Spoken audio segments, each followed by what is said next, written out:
Chapter 798. Yang Shouqing felt as if a knife was being twisted in his heart.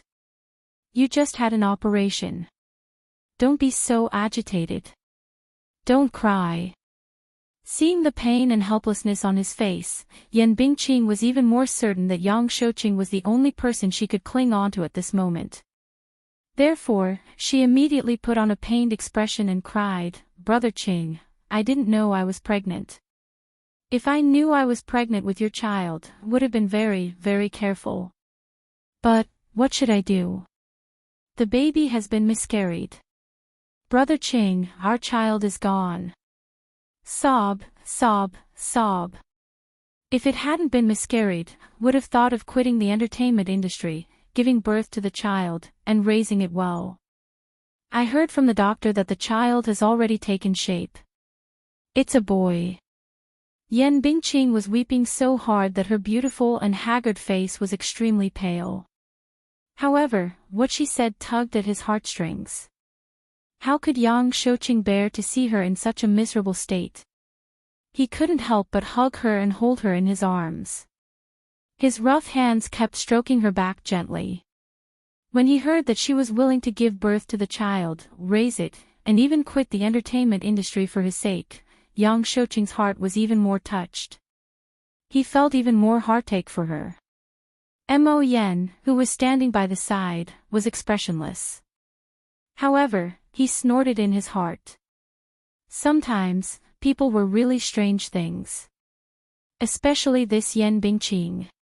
When she was filming, she was expressionless and had no acting skills to speak of. However, at this moment, she was acting quite well. She even said that she would quit the entertainment industry for the sake of giving birth to her child with Yang Shouqing. Was that possible? Yan Bingqing valued fame and fortune so much. If not for the fact that she was in dire straits now, she might have secretly aborted the child. Moreover, if she said that the child was Yang Shouqing's, was it really Yang Shouqing's? Only Yang Shouqing, who doted on and trusted Yan Bingqing unconditionally, would believe her. The reason why Yan Bingqing said these words now was nothing more than to cater to Yang Shouqing's fancy and place all her last hopes on him. However, only Yan Bingqing could do such a thing and play such a trick. Yang Shouqing really fell for it. He asked with concern, "I've been in Hong Kong for the past few days and only returned to the mainland a few days ago. I heard that you offended the higher-ups of Huanyu and were banned. I couldn't find you. What happened? Brother Qing, I feel so bitter in my heart." Yan Bingqing broke down and cried. When Yang Shouqing saw her crying miserably, he hurriedly asked a few questions. Only then did Yan Bingqing tell him the truth. She told him the whole story from beginning to end. It was said that when she was filming, there was a scene where she wasn't in the right state of mind and couldn't get into character. That scene was red-hot a few times and she slapped a newbie actor more than 10 times. There were a few times when she didn't control her strength and slapped too hard. In the end, she did not expect that the newbie was backed by the crown prince of Dishing, Mu Yaja. After offending Mu Yaja, he was blacklisted. But it's fine if he blacklisted me. I'm already so down and out, but this Yun Shishir won't let me off at all. She actually asked someone to come to my door and slap me back 16 times. Chapter 799. When Yang Shouqing heard this, he felt as if a knife had been twisted in his heart. His hands trembled as he pulled her into his embrace. Bingqing, it's been hard on you. Mo Yen glanced at her expressionlessly from the corner of his eyes. Her acting skills were top-notch. In fact, Yu was very clear about her debts of gratitude and grudges in this matter.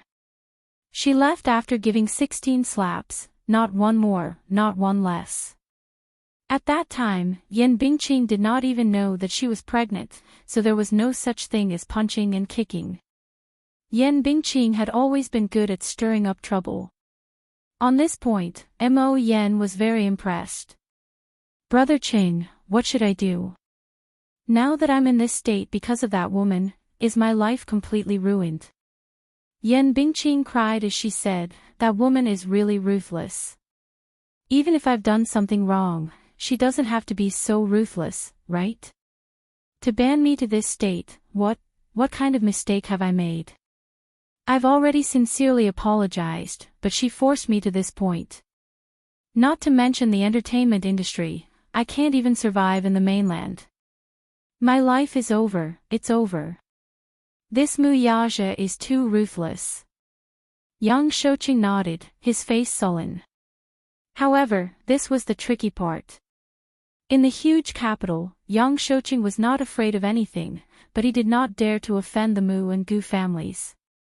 One was Mu Yaja, and the other was Gu Jinglian. Both of them were ruthless characters. They were young, but frivolous, young, but ruthless. Each of them was more ruthless than the other. Especially Mu Yaja, who was even more ruthless than Gu Jinglian. At least in the mainland market, Yang Shouqing had no right to speak in front of Mu Yaja. If not for Mu Yaja, this matter would have been easily settled if he had stepped in. In the capital, especially in the entertainment industry, Mu Yaja had the final say in everything. Yan Bingqing offended him and was undoubtedly seeking his own death. Seeing the complicated expression on Yang Shouqing's face, Yan Bingqing felt even more uneasy. She probed, Big Brother Qing, what should I do? In my current state, no one is willing to offend Mu Yaja for me. What kind of character was he? I used to think that he was a powerful figure, but I never thought that he could manipulate the entertainment industry with just a few words. Who exactly is he? Yan Bingqing had rarely heard about Mu Yaja in the industry. She only knew that he was the most important person in Dishing Financial Group. Therefore, as the controlling shareholder of Huanyu Entertainment, one word from him could turn the entertainment industry upside down. Yang Shouqing looked a little troubled. Bingqing, it's not that I don't want to stand up for you. It's just as you said, this Mu Yaja is a powerful figure. I don't dare to offend him. Hearing what he said, Yan Bingqing's heart thumped. Then, her face turned ashen and she fell into endless despair. If even Yang Shouqing did not dare to offend him, he must be really powerful. Big Brother Qing, if even you say that, I'm really done for. Chapter 800. Brother Yang, all my overseas movie contracts have been cancelled, Yan Bingqing said sadly. Yang Shouqing was slightly surprised. What happened? This matter has spread overseas. I heard that several international brands have good relations with Huanyu. The few movies that I signed contracts with before were all resources that Huanyu had fought for. Although they were only supporting roles, they could be plated with a layer of gold in Hollywood and solidify my position. But after this incident, those movie contracts have been cancelled. Is that so? Yang Shouqing muttered to himself for a while and said slowly, those are Huanyu's resources. You've offended Huanyu, so those movies are cancelled. I still have some resources that I can fight for you. There's a movie that's going to start shooting in Hollywood next year. I'll help you contact people and arrange for it. Really? Yan Bingqing was wild with joy as if she had seen a ray of hope in a hopeless situation. When have I ever lied to you? Yang Shouqing comforted her and patted the back of her hand. Now that things have come to this, whether you want to film or not is another matter. Right now, the most important thing is to recover your body. Yan Bingqing nodded heavily. Yang Shouqing thought for a moment and said, how about this, I'll arrange for you to go to Hong Kong to lie low for a while and recover your body first. If there's anything else, wait until you're better. Okay, Brother Yang, I'll listen to you. Yan Bingqing looked wronged as she nestled in his arms like a little bird. Yang Shouqing patted her back that was trembling because of her sobbing and suddenly asked curiously, so, this matter is all because of that newcomer? Yeah. Who's that newcomer? She's quite famous. Yang Shouqing asked. Yan Bingqing's face immediately raised with a sinister expression. She gritted her teeth and said, "That woman's name is Yun Shirshir. I feel like she has quite a background." Yun Shirshir. Yang Shouqing came to a sudden realization. Who exactly was this woman? His old face suddenly twitched. He looked down at his 3 severed fingers and recalled Gu Xing's cold words, "I'm warning you, don't even think about touching Yun Shirshir." Yun Shirshir, that woman. The woman who caused him to lose 3 of his fingers. This Yun Shirshir had quite the background. However, women in the entertainment industry would only gain power for a short while. Wait until she falls, see how he's going to kill her. Yang Shouqing thought angrily and said to Yan Bingqing, "Enough. I know. Don't worry. I won't let this woman off so easily. I'll definitely get justice for you." When Yan Bingqing heard this, she was overjoyed and cried out in surprise. "Brother Qing, you really love me. I love you." Yan Bingqing kissed his lips. Yang Shouqing hugged the back of her neck tightly and deepened the kiss. Mo Yen sensibly retreated and shook his head at the same time. When Yun Shirshir returned to the set, she found that Yan Bingqing was missing. She was confused and really thought that Mu Yaja had kicked Yan Bingqing out of the production team. Mu Shi also rushed to the set. When she saw her, she immediately leaned in front of her and scrutinized her face with her bright eyes. Yun Shirshir was baffled by her actions and asked, "Why do you keep staring at me?" It's fine, it's fine. The wound on your face has healed." Chapter 801. Yun Shirshir was perplexed. "What did Qin Zhou scold you about?" "It's my fault for not taking good care of you and letting you suffer in the production team." She blamed herself. "It's all in the past. Besides, why should I blame you? This matter has nothing to do with you." She was moved to tears. "Shirshir, you're so nice. You're always so considerate of me."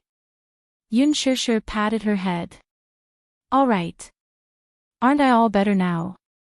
"Yes, yes." She quickly nodded and wiped away her tears. "That Yan Bingqing deserves to be blacklisted. She bullied you, she got what she deserved." "Blacklisted?" Yun Shirshir was stunned. "Yes. Yan Bingqing has been blacklisted. The production team has removed her name from the cast." Her assistant looked at her strangely. You don't know about this?" Yun Shirshir shook her head blankly. "I don't know. She's been blacklisted." "Yes." Guan Yu's higher-ups gave the order and created a lot of articles to slander her online. Not only did the production team kick her out, but they also terminated all her endorsements and movie contracts. Her reputation is so bad that it's even overseas. Anyway, she has no chance to make a comeback. Shirshir, isn't this considered as a blessing in disguise? After she was removed from the production team, the director was so happy that he didn't give her any attitude these past few days. Yun Shirshir frowned slightly. "I'm not in the country these past few days, so I don't know about this." Her assistant asked, "That's right. Where have you been these past few days?" "We lost contact for a few days, and Mr. Qin Zhou kept talking about you." "Oh, I went on vacation to recuperate." Sigh. "What a pity. You missed the biggest show of the year. You didn't see how Yan Bingqing was torn apart those few nights. She's so pitiful. Even I pity her." Still, a pitiful person must have something hateful about her. "She deserves it," her assistant said indignantly. "I still think that it's not thorough enough. You should let her apologize to you in public. Only then can you vent your anger." Hearing what she said, Yun Shirshir suddenly realized that she seemed to have been tricked by Mu Yaja. Banning Yan Bingqing. Needless to say, this was definitely Mu Yaja's doing. He was the only one who could turn the entertainment industry upside down. Did he ban Yan Bingqing a long time ago? That day, she had been kept in the dark from the beginning to the end. She had even begged him to remove Yan Bingqing from the list. He even shamelessly offered such a condition, she actually fell for it. Damn it, how could this Mu Yaja be so black-bellied? Yun Shishir blushed. Then, Yan Bingqing has been removed from the cast. Who will play her role? Mu Shi opened her mouth and was about to answer when a voice sounded behind her. Yun Shishir. Yun Shishir. She turned around and saw a beautifully dressed woman with exquisite makeup slowly walking toward her. She was a little surprised. While she was in a daze, the woman was already in front of her. With a smile, she extended her hand to her. Hello, I'm Lu Jingtian. You can call me Jingtian. Lu Jingtian. This face seems a little familiar. However, she really could not remember where she had seen it before. Yun Shishir shook her outstretched hand. Hello, I'm Jingtian. I've just joined the cast to play Lin Hina. I'll be in your care in the future. Lu Jingtian smiled sweetly with a friendly look in her eyes. Mu Shi suddenly stood at the side, not daring to speak. Chapter 802. He. You're really interesting. Lu Jingtian chuckled, but then she suddenly blurted out something that made no sense. With that, she turned around and left. Yun Shishir was even more confused. What a weirdo. Mu Shi, this Lu Jingtian's words are quite strange. She gave off a feeling of superiority and arrogance. She was like a rich missy from the upper class, yet she pretended to be calm, which made it seem very deliberate. Mu Shi's expression changed, and she hurriedly pulled her to the side. Shishir, don't spout nonsense. This Lu Jingtian's background is not to be trifled with. I feel that the actors in the production team, even if they're just supporting roles, are not to be trifled with, Yun Shishir quietly said. Mu Shi's lips twitched as she silently retorted, yes, you're the one with the biggest background. Anyway, everyone's background is not to be trifled with. Mu Shi continued, this Lu Jingtian's father is a senior executive of Huanyu and the biggest shareholder on the board of directors. So impressive. Yun Shishir furrowed her brows. I feel that she looks quite familiar, as if I've seen her somewhere before, but I can't recall where. How can that be? Although she's signed under Huanyu, she hasn't officially debuted yet. She has indeed acted in a few movies, but they're all supporting roles. Moreover, the movies haven't been released yet, Mu Shi said. Yun Shishir asked, that's strange. Why are they all supporting roles? Isn't her father a senior executive of Huanyu? Isn't it easy for him to invest in a movie to promote his daughter? Mu Shi rolled her eyes. Even if she's his biological daughter, he can't be so reckless. Nowadays, investing in a movie can easily cost hundreds of millions. Her father does have the ability to set up an acting troupe for her, but the box office will definitely flop. If the box office flops, hundreds of millions of investment will go down the drain. Who would be willing to take the risk? It's fine if the box office flops, but what if the movie's reputation flops as well? Can you hear the sound of money being thrown into the water? If you throw it at her, it'll be a one-way trip. Yun Shishir nodded. So, Huanyu's strategy for her is to let her act in some supporting roles to gain some popularity. Then, when the movie is released, we can use the team to hype it up and package it. Then, her fame will come. Hype. What do you think? Creating hype was a shortcut to fame. Before you even debuted, Huanyu was already hyping you up. Even now, the official Weibo account of The Green Apple is also hyping you up. Your fans on Weibo have almost exceeded 10 million. This is the effect of hype. Mu Shi was about to vomit blood.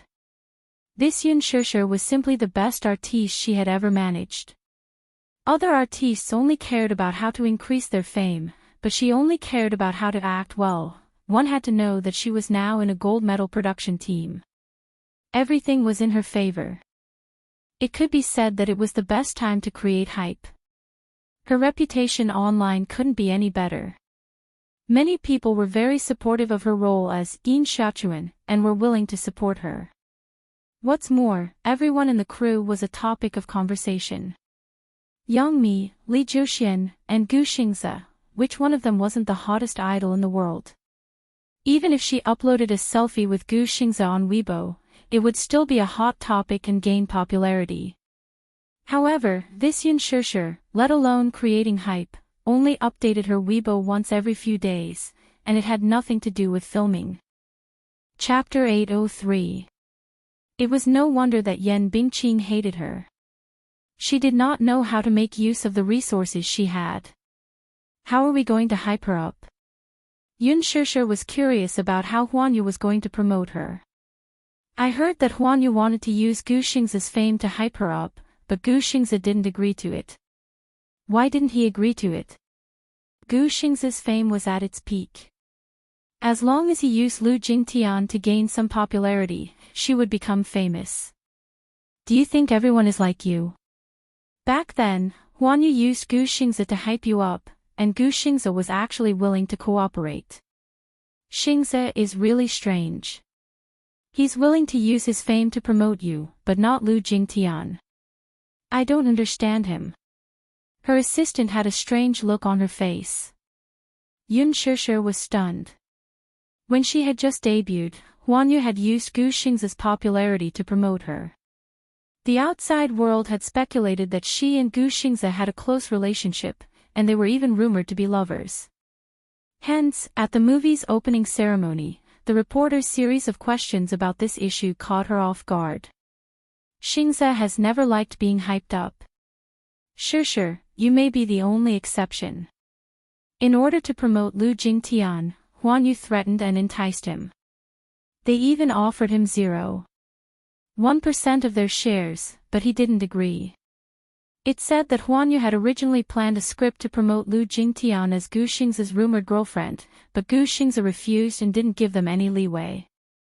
Her assistant continued, at Huanyu's annual gala, Huanyu had originally arranged a female companion for Xingze, and that was Lu Jingtian.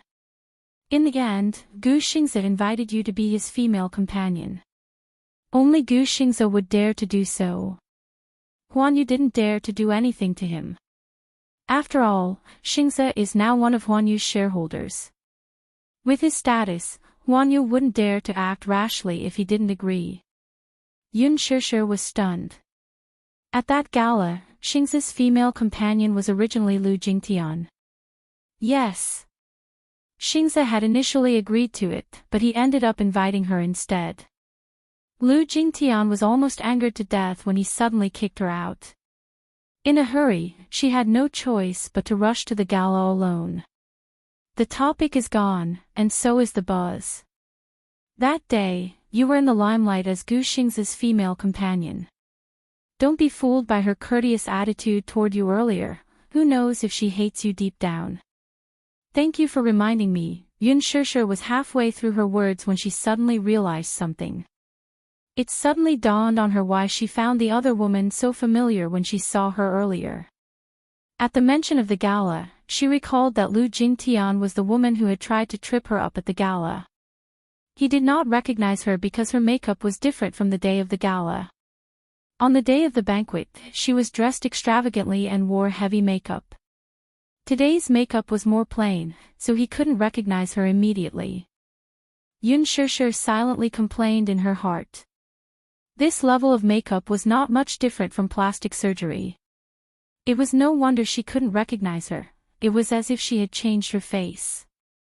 Makeup was indeed one of the sorcery. It could change a woman's appearance completely. Looking at Lu Jingtian now, she was no longer as stunning as she had been at the gala. Her facial features were neither beautiful nor exquisite, and neither did they stand out. She wondered what she looked like without her makeup. Yun Shishir carefully thought about it. It was no wonder that Lu Jingtian looked at her as if she had seen her enemy that day. It turned out that she had snatched her resources. Chapter 804. Thinking back on the smile that Lu Jingtian had given her earlier, she felt that it was really hypocritical. I haven't been in the industry for long, yet I've already made a lot of enemies. Am I that unpopular? Yun Shishir asked self-deprecatingly. Her assistant smiled. Shishir, you have to adjust your mentality. Having a lot of enemies only means that you're popular. People are jealous of you, so they target you. If you're unknown and not famous, who will take you seriously? Those who see you as a thorn in their flesh are all jealous of your resources. You can be considered a clear stream in the industry. Yun Shishir was stunned. This industry is really complicated. It is. Her assistant said. How many true friends do you think there are in this industry? The industry is so big, and there are only so many resources. Many of them are sneaky people who are fighting for fame and fortune. You must be more careful in the future. Even if you have a strong background, sometimes, you'll be in trouble if those people catch a little pain and use public opinion to attack you.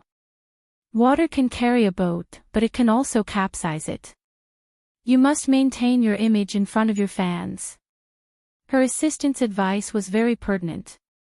Yun Shishir heard it in her heart and smiled. Thank you, Mu Shi. Sigh, Shishir, you really don't know how lucky you are.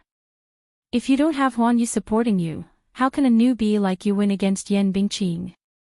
Yun Shishir said sincerely, to be honest, I don't have much ambition. Acting is just a hobby of mine. I've never thought of fighting for fame and fortune. It's just because I like it. I just see acting as an ordinary job and a way of life. Isn't it a little inconsiderate of you to meet someone like me who has no ambition? It's quite inconsiderate, her assistant said truthfully, hitting her sore spot. Yun Shishir's lips twitched. Do you have to be so blunt? Her assistant smiled. To be honest, if these words came out of someone else's mouth, it would sound very pretentious and pompous. Which person who entered this industry did not come for fame and fortune? Even if it was by accident at the beginning, after entering this circle and being influenced by others, it was difficult for him to maintain his original heart. However, when it came from Yun Shishir's mouth, it sounded very pure.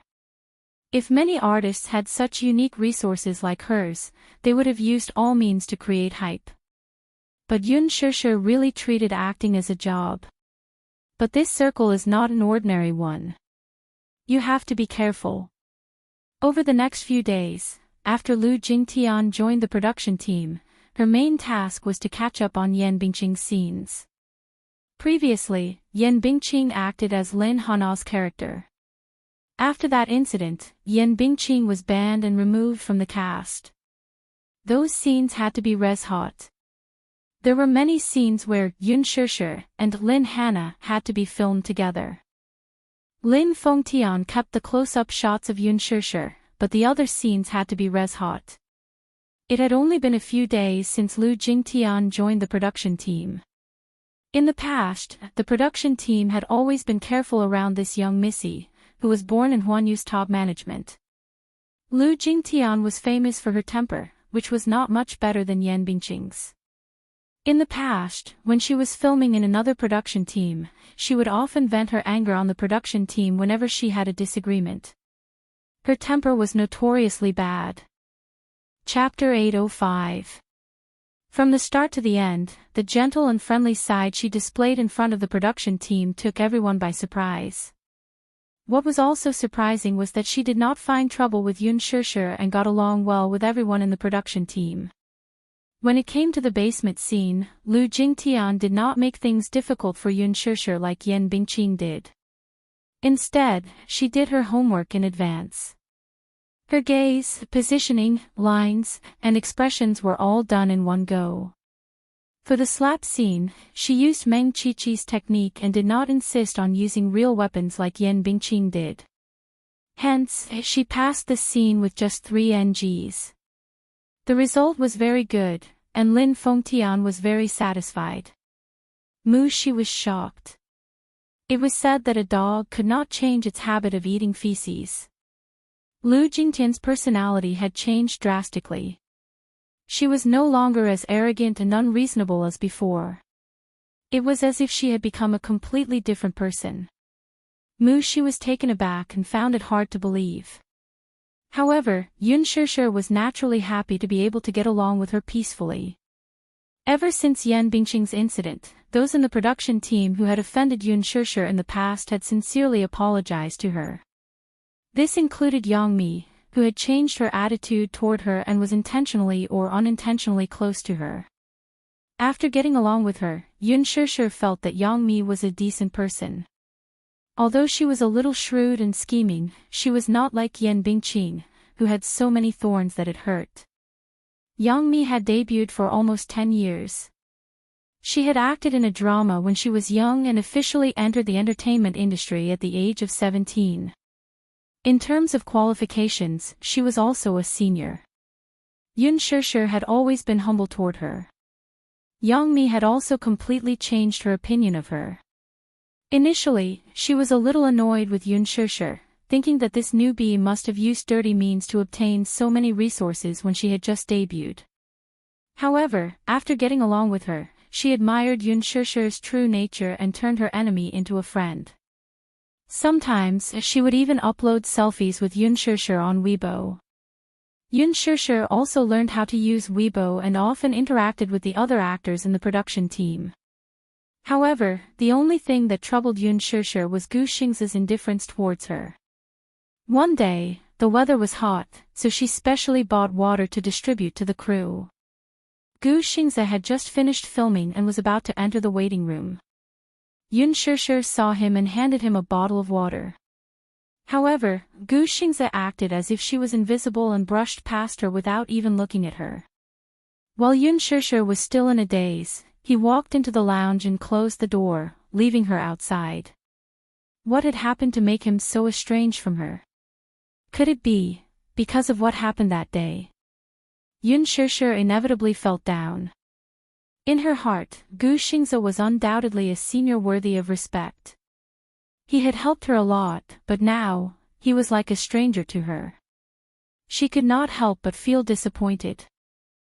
She saw it all, too. She, too, could not understand how the superstar and Yun Shishir seemed to have been separated by a vast expanse of wilderness overnight. They were like strangers, no different from strangers. They used to be very close. She still remembered that Gu Xingze was even willing to arrange Qin Zhou, his trump card, for Yun Shishir's sake. Back then, Qin Zhou became Yun Shishir's manager because Gu Xingze added fuel to the fire. Why was their relationship so strained now? What in the world had happened? She was worried, but she did not dare to ask. Chapter 806. Yun Shishir had a feeling that Gu Xingze was avoiding her on purpose. But she could not figure out what Gu Xingze was thinking. After all, they were on the same set and they would see each other often. His cold attitude towards her undoubtedly made her feel uneasy. It was probably because she was bothering him. Yun Shishir thought for a while and smiled mockingly. She had no choice but to turn around and leave. In the waiting room, Gu Xingze leaned against the door and listened to Yun Shishir's footsteps as she walked away slowly. A trace of pain and loneliness appeared on his originally cold face. He did not want to deliberately give her the cold shoulder. It was because he knew that if he did not control his feelings for her, once he lost control, it would be out of control.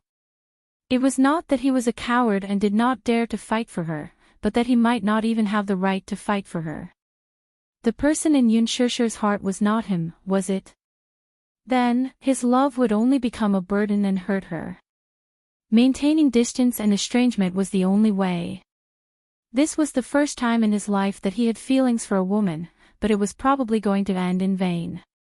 He slowly sat down on the sofa and let his body sink into it.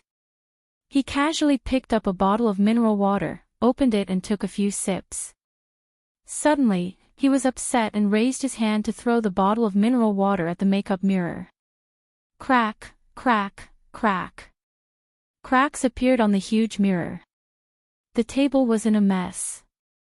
When the assistant Ruo Bing walked in, the whole waiting room was in a mess. All the makeup tools were scattered on the floor and the mineral water bottle was lying on the table. Water kept dripping onto the floor. She was shocked and looked around. Soon, she saw a person huddled up in the corner. Gu Xingze was rubbing his hair and his face was buried in the shadows. His hair covered his forehead and his expression could not be seen clearly. However, he looked lifeless. Ruo Bing was shocked. She had never seen Gu Xingze show such a weak and helpless expression on his face. It was as if he was an orphan abandoned by the whole world. She walked over and carefully put her hand on his shoulder. Gu Xingze did not move. He just sat quietly in the corner and did not move at all. Even the rise and fall of his breath was so weak. Xingze, what's wrong? Ruo Bing asked softly with a concerned expression. Gu Xingze did not speak and only turned his body slightly. Ruo Bing's hand fell from his shoulder.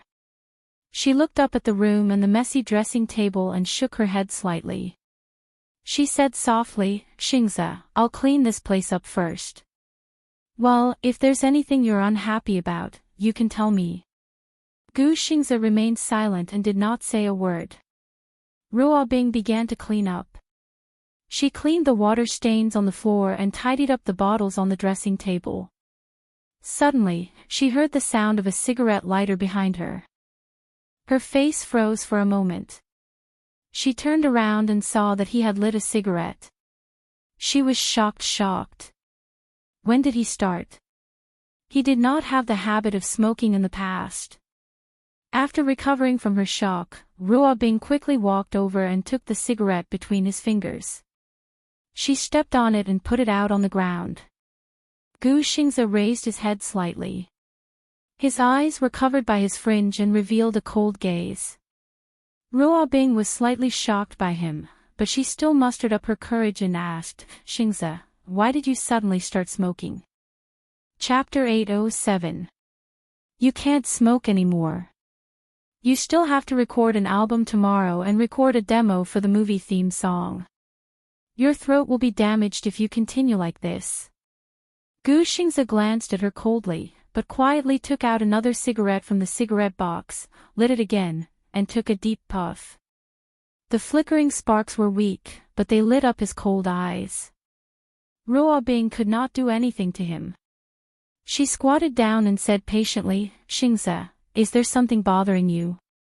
You can talk to me. There's no need to make things difficult for your body. Gu Xingze remained silent, ignoring her as if she were air. Ruo Bing looked embarrassed, but she could not do anything to him. She had been by Gu Xingze's side for a few years. She knew very little about Gu Xingze. She only knew that he was an extremely sentimental person. Other celebrities changed their assistants again and again, but he never changed. From the beginning to the end, it was still the two assistants who had been by his side since his debut. He would keep the things he loved by his side, no matter how old they were. He was the nation's top idol, a superstar of his generation, and an insulator against gossip. So many female celebrities flocked to him, but he was all alone from the beginning to the end. Other than that, she did not know anything else about him. Perhaps, no one had ever been able to enter his heart. When Gu Xingze was studying abroad at the age of 15, he was spotted by a talent scout and was recommended to Huanyu. He officially signed a contract, starred in his first movie, and released his first album. He was famous. Until then, his career had been smooth sailing. But on the surface, aside from the limelight, Gu Xingze only gave people a feeling. Lonely. Yes, lonely. Other than Qin Zhou, there was probably no one who could really get close to him. It probably had something to do with his childhood. It was said that he was the illegitimate son of the Gu family in the capital. When he was young, his mother died early. At a very young age, he was exiled by the Gu family to a foreign country and lived alone. Until he met Qin Zhou at the age of 15. In Ruobing's eyes, he had always been cold, like a high and mighty prince who was difficult to get close to. However, this was also the first time she had seen him lose control like this. For a moment, she couldn't do anything to him. Xingze, you still have a scene in the afternoon. Are you okay in this state? No. He finally opened his mouth. Ruobing finally calmed down. That's great. Adjust your condition and rest early. With a cigarette in his mouth, he lowered his gaze. Right now, acting was the best way for him to vent his emotions. Sometimes, he really wished that time would stop. She lived her entire life in the drama. At least in the movie, he could hold her hand, hug her and kiss her. However, he had revealed his true feelings and was too immersed in the role. She was really just acting. There were 2 scenes in the afternoon. One was a scene between Lu Jingtian and Jun Imo. The other scene was between Gu Xingze and Yun Shishir.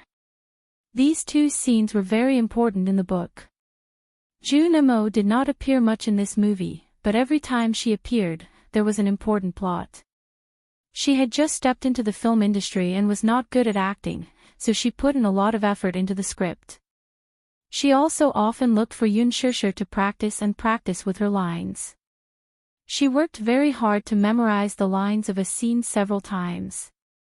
Chapter 808. After Yin Xiaochuan returned to the country, she had another emotional entanglement with Yin Dongyu. Because Yin Xiaochuan was hospitalized for pneumonia, Yin Dongyu was absent from his engagement with Lin Hina. Lin Hina flew into a rage out of humiliation and went to the hospital where Yin Xiaochuan was. She wanted to denounce Yin Xiaochuan, but she met Su Qi, who was blocking the door of the ward. The 2 had an argument. It was also a tear-jerking scene in the movie. Lin Hina angrily questioned Su Qi, "Are you just going to watch the woman you love throw herself into someone else's arms? Do you really love her? From what I see, your so-called love is nothing more than lip service.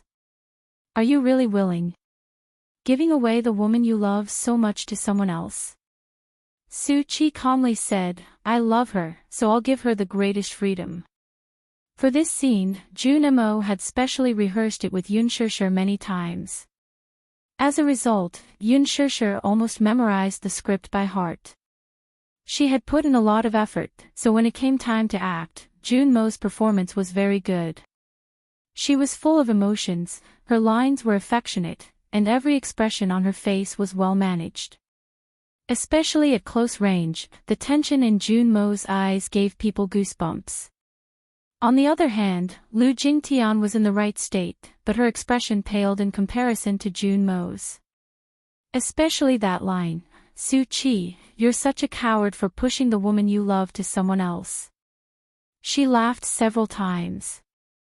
Lin Fengtian's face was about to turn green with anger as he scolded her. Lu Jingtian was almost in tears from the scolding. She ran back to the lounge with reddened eyes and finally adjusted her state of mind. However, when it came time to act, her emotions were still not in place.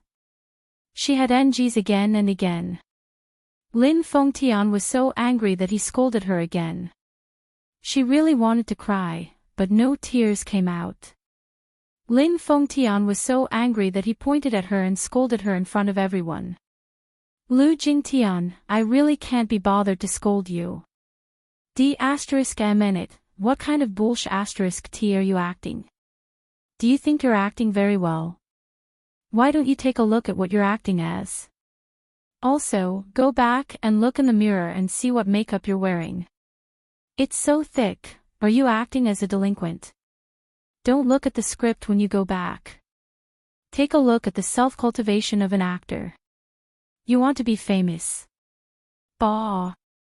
Wishful thinking. It would be faster to go back and buy a pillow to dream. Do you think you can become famous just because you look better in Korea? Your acting skills are so bad. Do you believe that I'll cut you into a passerby?" Lin Fengtian was the infamous demon Scissorhands. When everyone present heard Lin Fengtian scolding Lu Jingtian, they wanted to laugh but did not dare to do so, so they could only hold it in. Especially Jun Mo, she was about to suffer internal injuries from holding it in. Pfft. Yun Shishir, however, could not help bursting into laughter. Mu Shi immediately held back her laughter and tugged at the corner of her shirt. Stop laughing, Shishir. Sure enough, Lu Jingtian, who was already feeling aggrieved after being scolded by Lin Fengtian, shot Yun Shishir a sinister look. Lin Fengtian scolded her furiously when he saw her getting distracted. Where are you looking at? You're not serious about acting and you're distracted even after being scolded. Lu Jingtian shuddered at the scolding. She wanted to cry, but she wanted to save face, so she forced herself not to cry. This Lin Fengtian was too ruthless in his insults. Her father was one of Huan Yu's higher-ups. Wasn't he afraid that she would go back and complain? Chapter 809. Get this straight, you're an actress, not a missy, do you understand? I'm letting you in on account of your old man. That doesn't mean that I won't kick you out just because your old man is influential. If you don't act well, I'll still kick you out. With your performance, I can pick any of the extras in the group and they'll act better than you. What kind of performance is this? Yun Shishir, who was listening from the side, was utterly convinced by the director's scolding of Lu Jingtian. It was no wonder that the director was rumored to have a fiery temper and dared to speak his mind. It was rare to see a director like him nowadays. Jun Mo, who was listening from the side, was also frightened. This director's ability to scold others was not just for show. Seeing it with her own eyes, she was in awe. Among the directors nowadays, only he dared to scold an actress with a background. He announced an intermission, and the next scene would start at 7 p.m. It was a scene in the rain. The moment he left, Lu Jingtian covered her mouth and ran to the washroom. The moment she left, the extras burst into laughter. Yang Mi could not help covering her mouth and sniggering reservedly. Mu Shi, too, could not help laughing. This director is really beyond my expectations. His scolding made my liver tremble. I've never seen such a demonic side of him either. That's you, I've seen it many times. He's restrained himself a lot now. In the past, when we were filming in his production team, we had to show 200% professionalism. Otherwise, we'd be asking for a scolding. Mu Shi laughed. Jun Mo said, Sure, it's your scene with Xingzi next. Do you want me to help you rehearse? Don't laugh at others now. When it's your turn, the director will scold you if you don't perform well. That's right, don't be smug now. If you don't act well, the director will scold you, too. There's no such thing as special treatment in front of the director. If you don't act well, you'll be scolded like Lu Jingtian just now. Yun Shishir's face revealed fear. You're making me panic. Jun Mo, you'd better rehearse your lines with me. Jun Mo ruffled her hair. Okay, little fool. Mu Shi, who was watching from the side, could not help but sigh. Jun Mo, your boyfriend power is so strong, I'm almost turned gay by you. Jun Mo raised her eyebrows.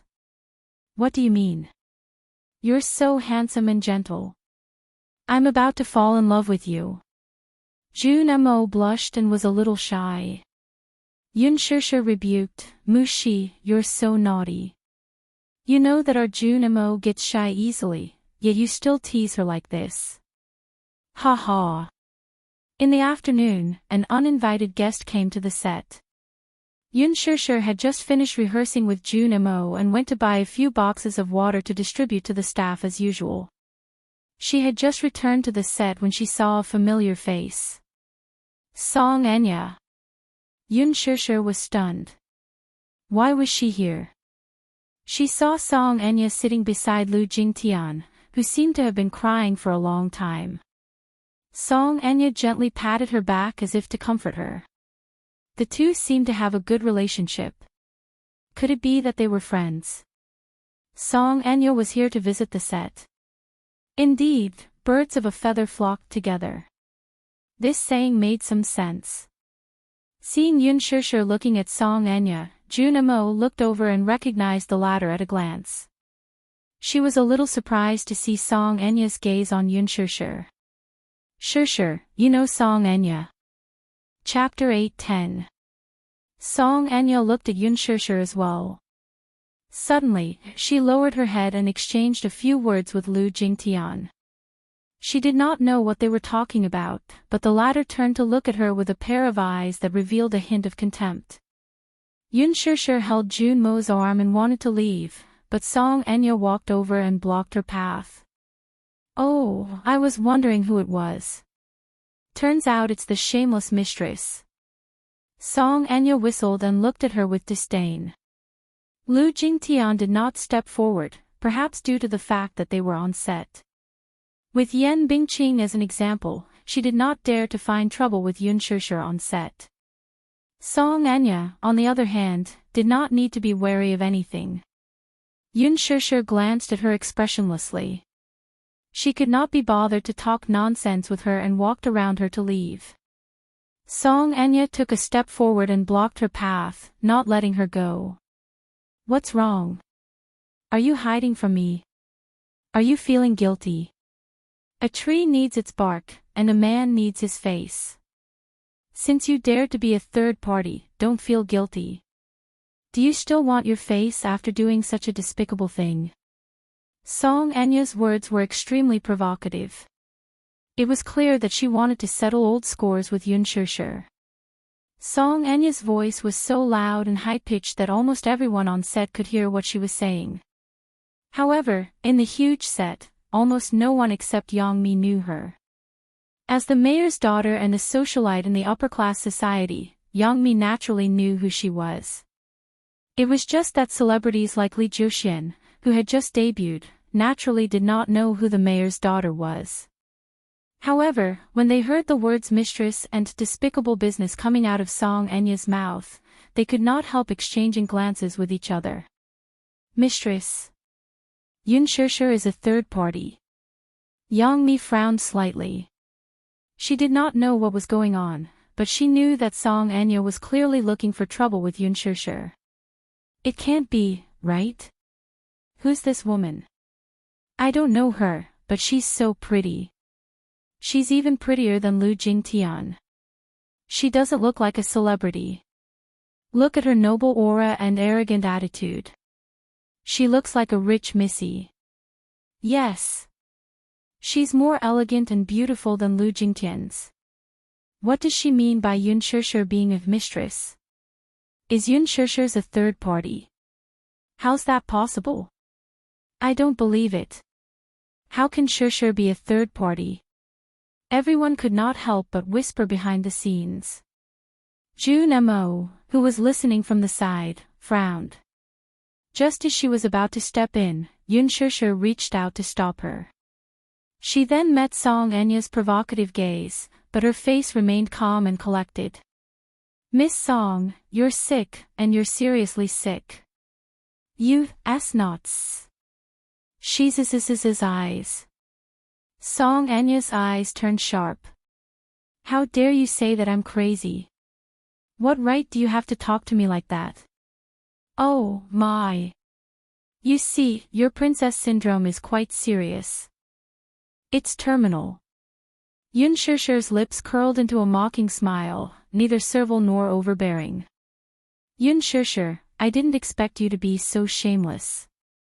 You seduced a married man and even broke into someone else's family. You're still not repenting. Chapter 8:11. She had a child out of wedlock.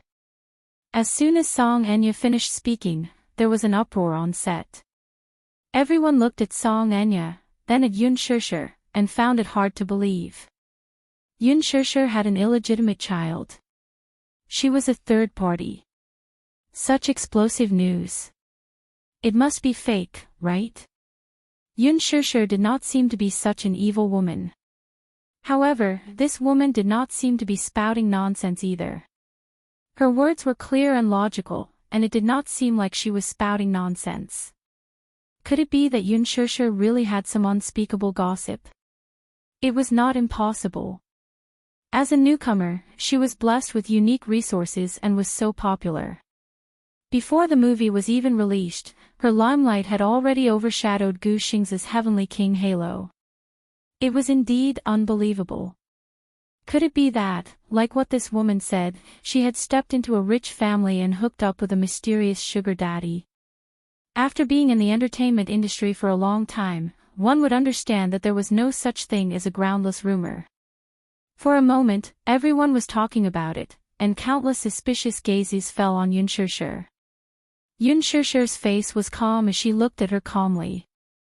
Jun Mo, however, could not stand it anymore and said angrily, "Song Enya, you're not allowed to slander others like this.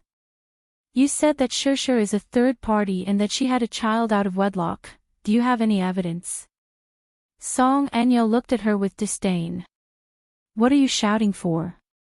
Am I talking to you? An actress dares to put on airs in front of me. I don't know where she got the capital. Get lost." Jun Mo's handsome face was sullen. She took a step forward and was about to speak when Yun Shusher stopped her. She did not want Jun Mo to get involved in this mess for her. Hence, she raised her head and said to her, "Jun Mo, thank you for defending me, but this is a private matter between me and her. It's better that you don't interfere." Jun Mo looked at her with heartache and said unhappily, "I can't stand it. Shusher, what right does she have to slander you like this? There's no evidence, she's spreading rumors. She's too much. I'm spreading rumors. There's no evidence." Song Enya sneered and mocked, "Yun Shusher, you're really good at acting. Look at how many people your innocent face has deceived. There are really people who think you're innocent and want to stand up for you. But what about the truth? Do you dare to say it? My words have no basis. I'm spreading rumors. I'm slandering you without any evidence. Hee hee. Not only are you good at acting, but you're also good at acting. Keep pretending. Do you also pretend to be a white lotus in front of Brother Mu to deceive him?" Yun Shusher, on the other hand, remained calm. However, there was a look of pity in her eyes as she looked at Song Enya as if the latter was a pitiful worm. Song Enya was hurt by her stare and bellowed, "What kind of look is that?" Yun Shusher raised her eyebrows. "I just feel that you're really pitiful." Song Enya was speechless for a moment, not understanding the meaning behind her words. "What do you mean?" Yun Shusher took a step forward and whispered in her ear slowly, "Even if you're angry out of humiliation, you can't change the fact that Mu Yaja is my man. The one who has no right to fight with him is you, understand?" Song Enya was stunned. She then raised her hand high to slap her. B*TCH, you're shameless. Jun Mo immediately reached out and shielded Yun Shusher behind her. The slap that was aimed at her face did not land. Song Enya was enraged. She turned around to look, only to see Gu Xingzi standing behind her and gripping her wrist tightly. A pair of handsome eyes filled with chilliness, but incomparably indifferently fell on her body. Chapter 8:12. Gu Xingzi. What was the meaning of this? Why was he stopping her? Gu Xingzi, what are you doing? Are you done fooling around? Gu Xingzi pursed his lips impatiently, his handsome face cold. This is a film set, it's not a place for you to fool around. His grip on her wrist was so tight that it seemed as if he was going to break it. The part of her wrist that was tightly gripped by him suddenly lost its color and turned pale. No matter how hard she tried to break free, it was to no avail. She struggled for a while but still could not break free. She could not help but fly into a rage out of humiliation. Gu Xingzi, let go of me. Gu Xingzi immediately let go of her. Caught off guard, she fell to the ground in a sorry state. She was wearing 7 centimeter high heels today, so when she fell to the ground, she felt a sharp pain in her ankle. It seemed that she had sprained it. Feeling wronged and resentful, she raised her head to look at Gu Xingze in displeasure. Gu Xingze lowered his head and looked at her coldly. His expression was frosty, and his eyes were piercingly cold. She was so shocked by his glare that she could not speak for a moment.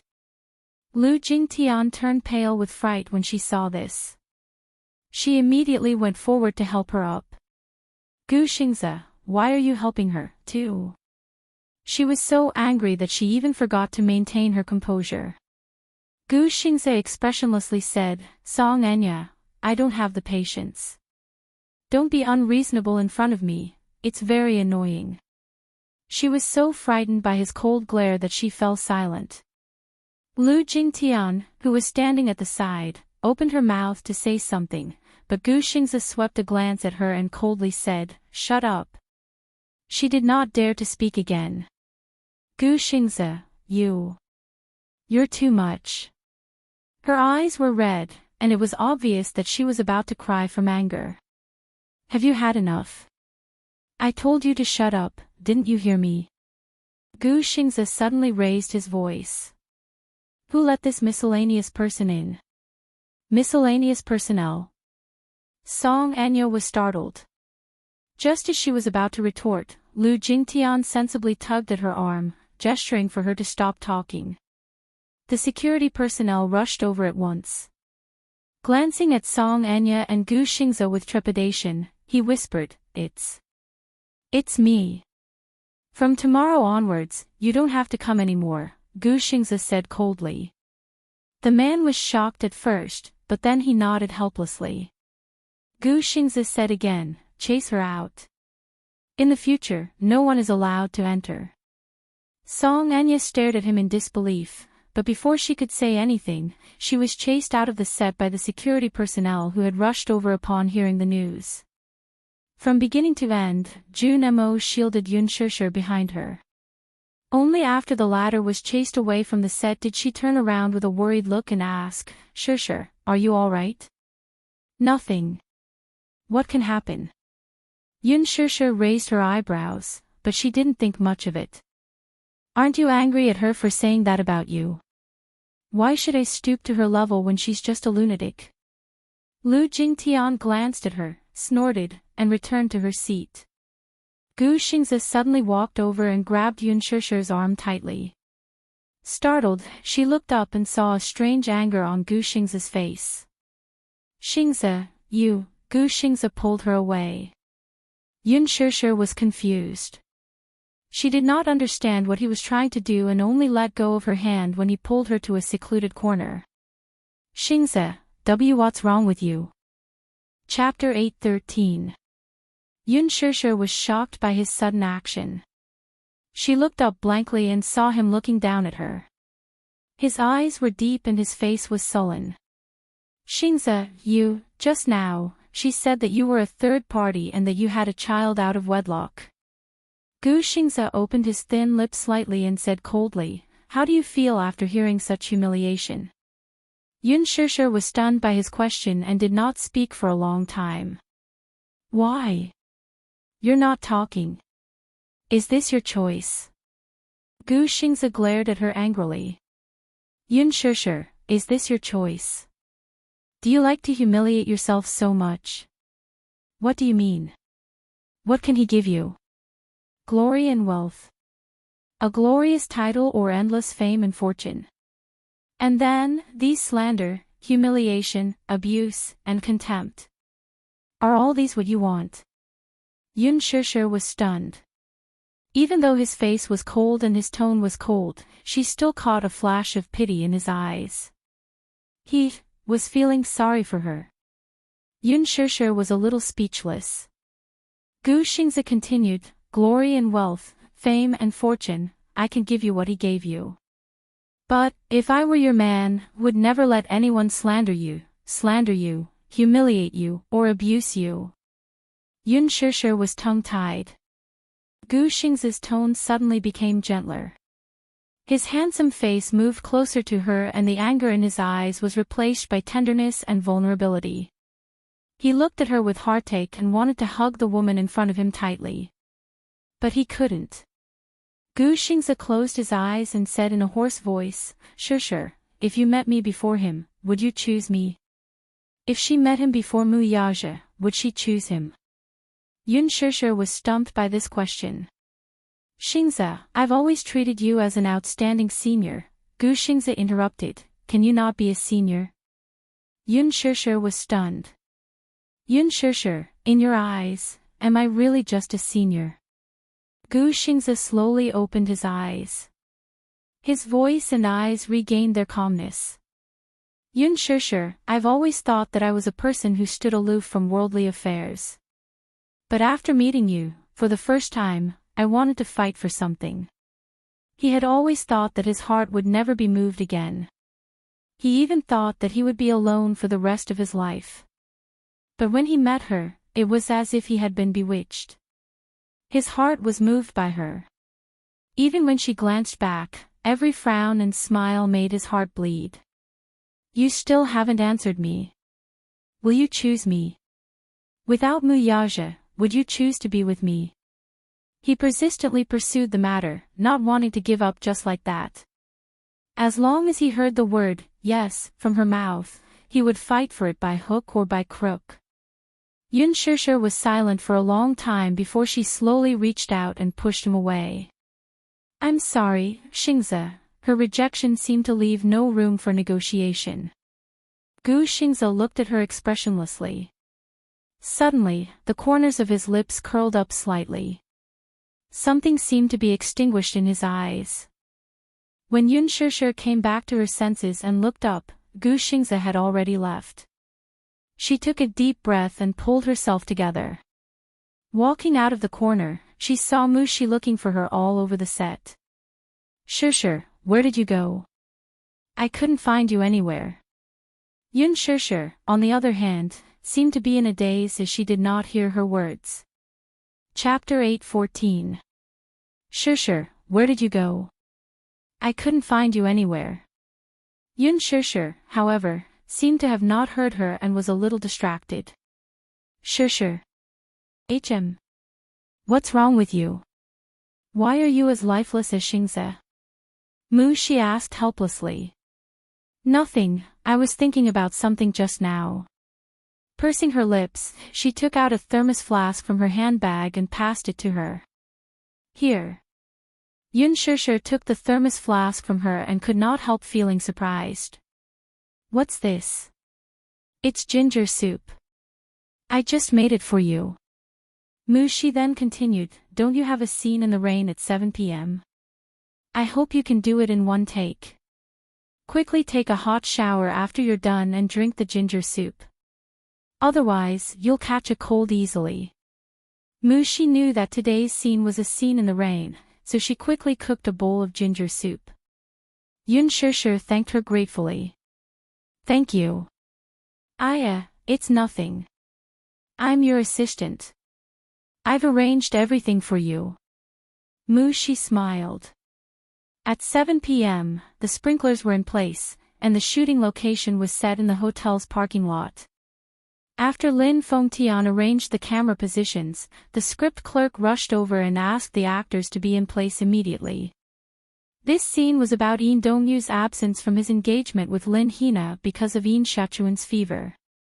In the ward, he mistakenly thought that she was asleep and revealed his feelings for her, which had been hidden in his heart for many years.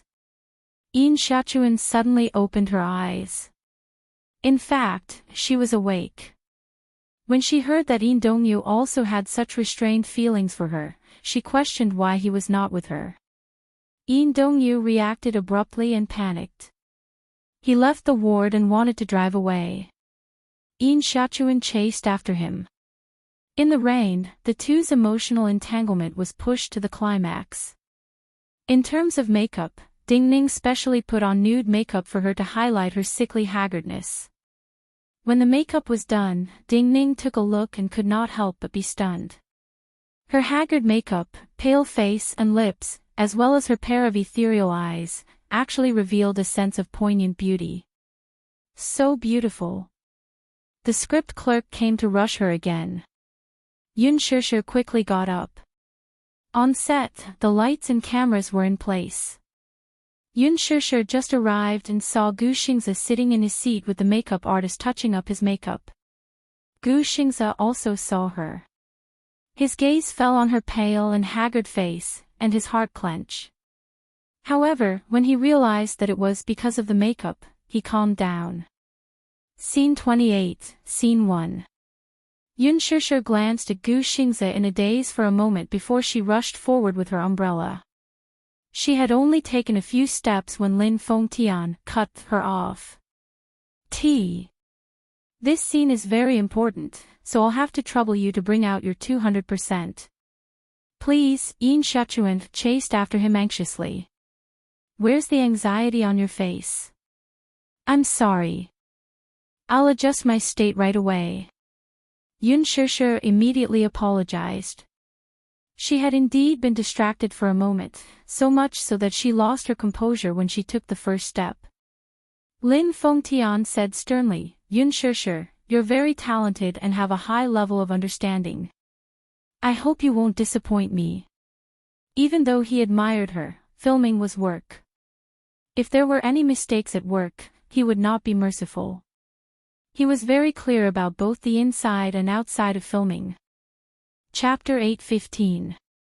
Mushi watched from the side with trepidation, only hoping that this scene in the rain would end quickly. The Green Apple, Scene 28, Scene 2, Action. The filming was still not progressing smoothly. The main reason was that Gu Xingze was not in the right state. Yun Shishir, on the other hand, was lacking in her vision.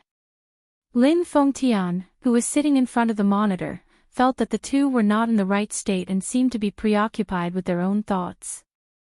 Gu Xingze, in particular, had either a misty look or a deep look in his eyes. The intense emotional struggle in Yin Dongyu's eyes could not be expressed properly. Yun Shishir, on the other hand, had the vision and could recite her lines well, but her expression was awkward. It was an indescribable awkwardness. Lin Fengtian cut and then announced, "We'll take a 15-minute break." Mushi immediately went forward with a blanket and covered Yun Shishir with it, helping her back to her seat.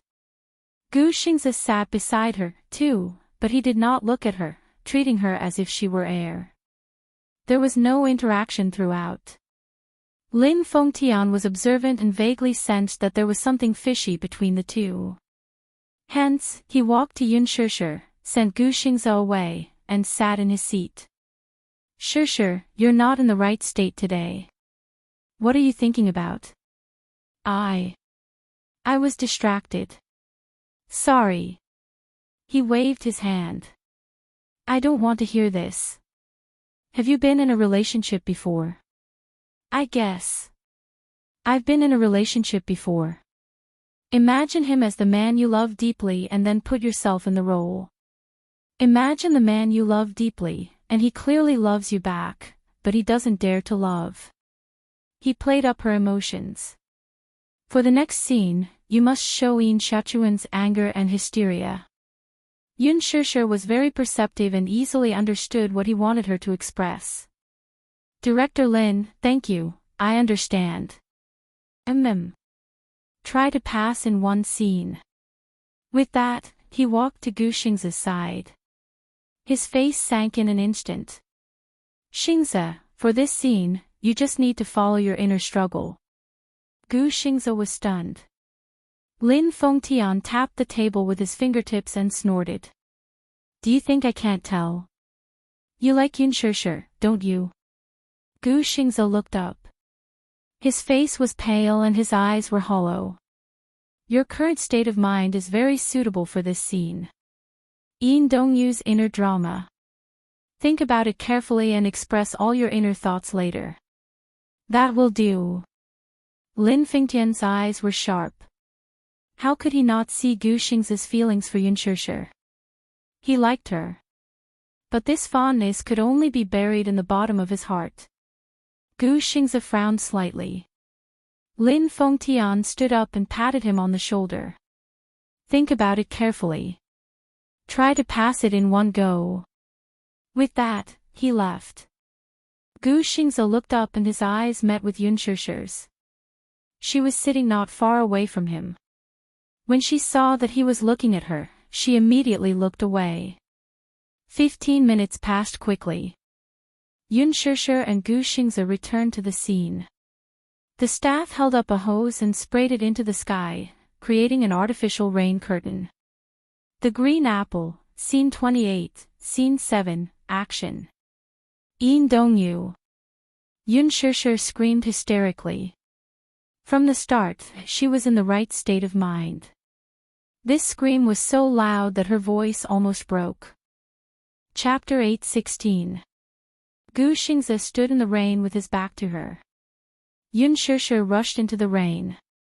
Seeing that he had stopped in his tracks, she slowly walked forward and tried to hold his hand. However, the moment her trembling fingertips were about to touch his hand, Gu Xingze retracted his hand as if he had been electrocuted. Yun Shishir's eyes revealed an extremely hurt look. Brother, a helpless and weak cry directly hit the weakest part of people's hearts. Yun Shishir said in a hoarse voice, "Why are you always running away from me? Why? Why do you love me too? Why do you always want to run away from me when you love me so much? What are you running away from?" Gu Xingze's heart trembled slightly, but he quickly suppressed the turbulent emotions in his heart and pretended to be calm. "I'm not running away. You are. You clearly are." Yun Shishir broke down and said, "You've always been running away from me. Always." As she spoke, she reached out and hooked her hand around his. This time, he did not avoid her. Yun Shishir stared at his back again and said carefully, "Didn't we agree in the past? We'll be together for life, forever. Have you forgotten what you promised me?" Her pale lips trembled uncontrollably as she pleaded in a broken voice, "Brother, love me, okay?" There was a long silence. Lin Fengtian immediately zoomed in and gave Yun Shishir a close-up shot. The fragile look in her eyes was full of tension. Lin Fengtian secretly cheered in his heart. The dead silence felt like a century. After a long time, Gu Xingze sighed and muttered, "How should I love you?" He turned his head and the camera zoomed in on his face. Gu Xingze frowned slightly. The hesitation and vulnerability in his eyes were almost obvious. Even Yun Shishir's heart could not help but tremble when she saw this gaze. "Szechuan, how should I love you?" The scene finally passed. Lin Fengtian stood up and applauded in shock. Yun Shishir also left her character with a gratified smile on her face. Gu Xingze, on the other hand, seemed to be too immersed in his role and looked lonely. Yun Shishir caught a glimpse of his expression from the corner of her eye and her smile froze on her lips. "Wrap up. Get ready, that's all for today." Gu Xingze abruptly turned around and walked toward the building. Yun Shishir was still in a daze. She quickly brought a blanket over and urged, "Shishir, hurry up and take a shower." Yun Shishir's mind and she nodded. "Do you need me to accompany you?" "No, I'll go myself." "Yes. Remember to drink the ginger soup after you shower." The production crew had booked a floor next to the hospital. The rooms inside were specially reserved for the production crew. At this moment, the sky was already dark. The receptionist at the front desk was dozing off. Yun Shishir held the room card tightly in her hand and carried the thermos flask as she walked into the hotel. At the elevator entrance, she bumped into Gu Xingze. She was stunned and could not help but feel awkward. During the scene in the rain earlier, she was completely drenched. Gu Xingze, on the other hand, had been holding an umbrella the whole time and only got a little wet. "You have to remember to take a shower, too. Otherwise, I'm afraid you'll catch a cold." "Emichim," he responded lightly, but his gaze was fixed on the elevator door. The elevator kept jumping up and down. Ding dong. It was a text message notification. Chapter 8:17. The elevator door opened and Gu Xingze walked in. Yun Shishir had also finished replying to the text message and followed him into the elevator. However, when she stepped into the elevator, she felt a violent tremor under her feet. The lights in the elevator suddenly flickered a few times, and the elevator suddenly lost control and fell. At this moment, Yun Shishir was already halfway into the elevator. Just as the elevator was about to lose control and fall and she was about to be caught, Gu Xingze quickly grabbed her arm and pulled her into the elevator. Yun Shishir lost her balance and fell into his arms. Bang! Her phone fell to the ground. The two of them fell to the ground together because of the tremor in the elevator. Then, they felt a strange centrifugal force and the elevator continued to fall. Bang!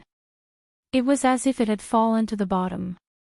After a short moment of suffocation, there was a loud clang.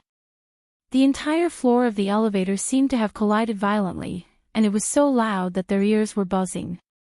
Gu Xingze subconsciously hugged Yun Shishir tightly in his arms. At that moment, he felt as if his bones were about to break from the impact of his back hitting the ground. Then, the entire elevator shook and the lights flickered. Everything returned to silence. At this moment, the elevator door slowly closed. Yun Shishir could not react in time. She did not realize what had happened at all. When everything quieted down, she looked around and saw that the elevator's floor display was black. In the elevator shaft, there was the sound of a rope being sawed. In the quiet and narrow space, these cold sounds only made one feel uneasy and anxious. The elevator malfunctioned. That was her first reaction. She turned to look at Gu Xingze but saw that his face was pale and he seemed to have a lingering fear. Clearly, he was still in shock from the accident that had happened earlier. Just imagine, if he had not acted fast enough, he might have only been able to watch Yun Shishir get caught in the elevator. As for the consequences, he did not even dare to think about it. Yun Shishir also carefully recalled that when she stepped into the elevator just now, she felt that the elevator suddenly fell. Gu Xingze grabbed her and dragged her into the elevator. Thinking about it carefully, Yun Shishir felt a chill run up her spine. If Gu Xingze had not reacted quickly enough, or if he had chosen to push her out instead of pulling her in, she would have been in deep trouble. Because of the situation just now, it was too late for him to push her out. She was almost caught in the elevator. The fear in her heart seemed to want to swallow her whole. She had just brushed shoulders with the god of death. Xingze, Yun Shishir's heartbeat quickened and her palms were full of cold sweat. However, she still calmed down immediately and said gratefully, "Thank you." Gu Xingze closed his eyes and quickly calmed himself down. He stood up slowly and pressed the button for the floor. The lights on the floor were no longer on. The lights above his head flickered and the exhaust fan was still running. He turned around and looked at Yun Shishir. His thin lips moved slightly. "Shishir, don't be nervous. I'm here." Yun Shishir responded with an and felt strangely calm. She did not feel so nervous anymore. Chapter 8:18. Gu Xingze felt a headache coming on. How did this happen? He had been in the industry for so many years and had often flown around the world. He had also encountered hotel elevator malfunctions, but it had never happened to him. However, until he experienced it himself, he could feel the uneasiness and panic of being trapped in an elevator. He reached out and pressed the emergency bell. However, after pressing it for a long time, no one responded. What's going on? Gu Xingze looked puzzled. Is it malfunctioning? Yun Shishir also stood up and tried pressing the floor button, but the lights did not turn on at all. She pressed the emergency bell again. The bell rang, but no one responded. What's going on? Why is the emergency bell not working? Malfunctioning? It doesn't seem like it. Strange, there should be people on duty in the elevator management room 24 hours a day, Yun Shishir said gloomily. How can this hotel be like this? The security measures are terrible.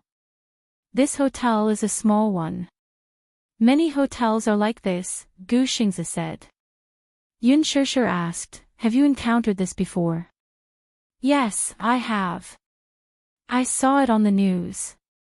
Oh, I saw it on the news too. Didn't a university elevator malfunction before? A student got stuck in the elevator and died, Yun Shishir said. Gu Xingzi said, I saw that report too. I didn't expect this to happen to me. It was so dangerous just now. Yun Shishir saw the phone that had fallen and quickly picked it up. The phone had been turned off. She quickly turned it on and wanted to use the phone to call for help. Gu Xingzi saw her actions and said, it's no use. The phone signal in the elevator is blocked. There is no mobile network coverage. Moreover, we are in the basement now. Sure enough. Yun Shishir turned on the phone, but there was no signal. She could not make the call. What should we do? There is no signal at all. There was no network and no signal. There was no way to communicate with the outside world. She suddenly panicked and fell into a deep helplessness. No one responded to the call for help, and there was no signal on their cell phones. They were like people who had gotten lost in the wilderness, isolated and helpless. Gu Xingzi's brows furrowed slightly as he tirelessly pressed the button for help over and over again. However, perhaps due to the elevator's lack of maintenance or some other reason, no one responded for a long time. Could it be that someone in the security room was dozing off? In the end, he secretly left his post and went to play. Half an hour later, there was still no response. Frustrated, he punched the elevator door and finally gave up. Yun Shishir sighed. Are we on the third floor of the basement? Yes. She asked again, will the elevator resume braking? I won't. Gu Xingzi turned around and said, there's an emergency device in the elevator. It's malfunctioning and has stopped the brakes. So now, we can only wait for the maintenance staff to arrive. He pondered for a moment and slowly said, yes, that's the only way. Yun Shishir suddenly lost all her strength and felt a little desperate. Then when will they find out that someone is trapped in the elevator? Gu Xingzi looked at her and suddenly walked to her side. He picked up a blanket that had fallen on the ground and covered her body. Don't be afraid. By tomorrow morning, someone will find out. This is already the worst-case scenario. The look of relief on his face gave her great confidence. Chapter 8:19. The moment she lowered her head, the water droplets on her hair dripped onto the floor of the elevator. Gu Xingzi frowned and urged, dry your hair first. You've been drenched in the rain, don't catch a cold. Seeing that she was drenched, he recalled that she had been in the rain for a long time. Because he was not in the right state, she had been drenched for a full 3 hours.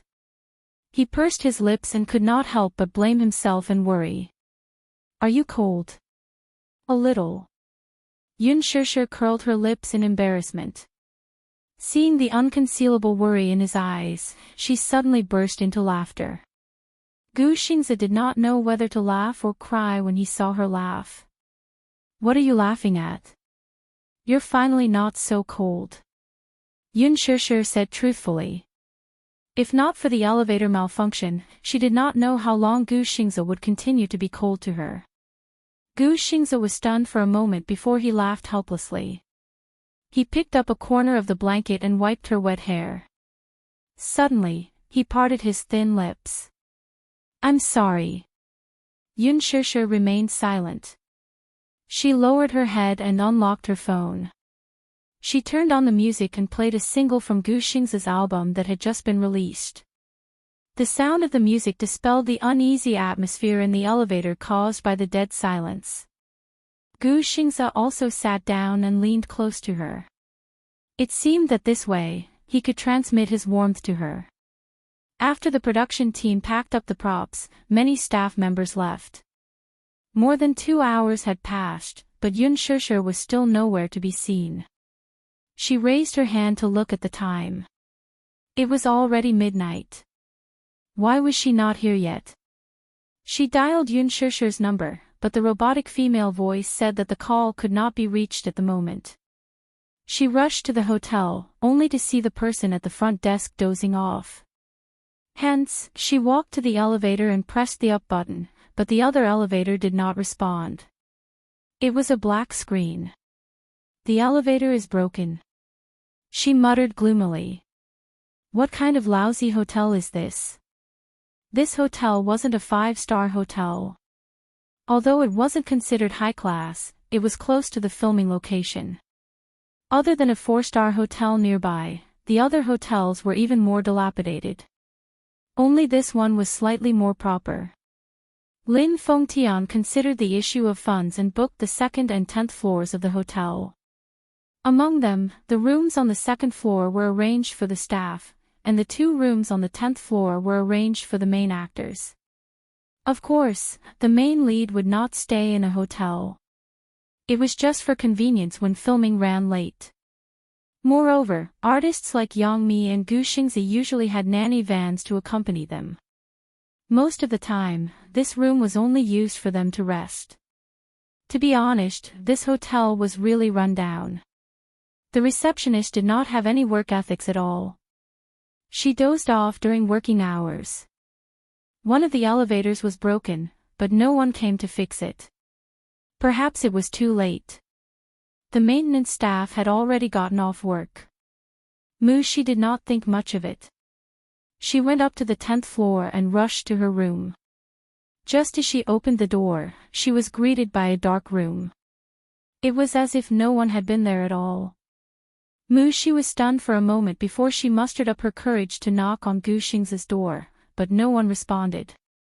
There was no one there either.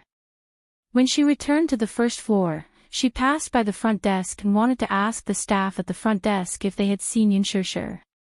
When she walked over, she saw that one of the staff on the night shift was dozing off. Forget it.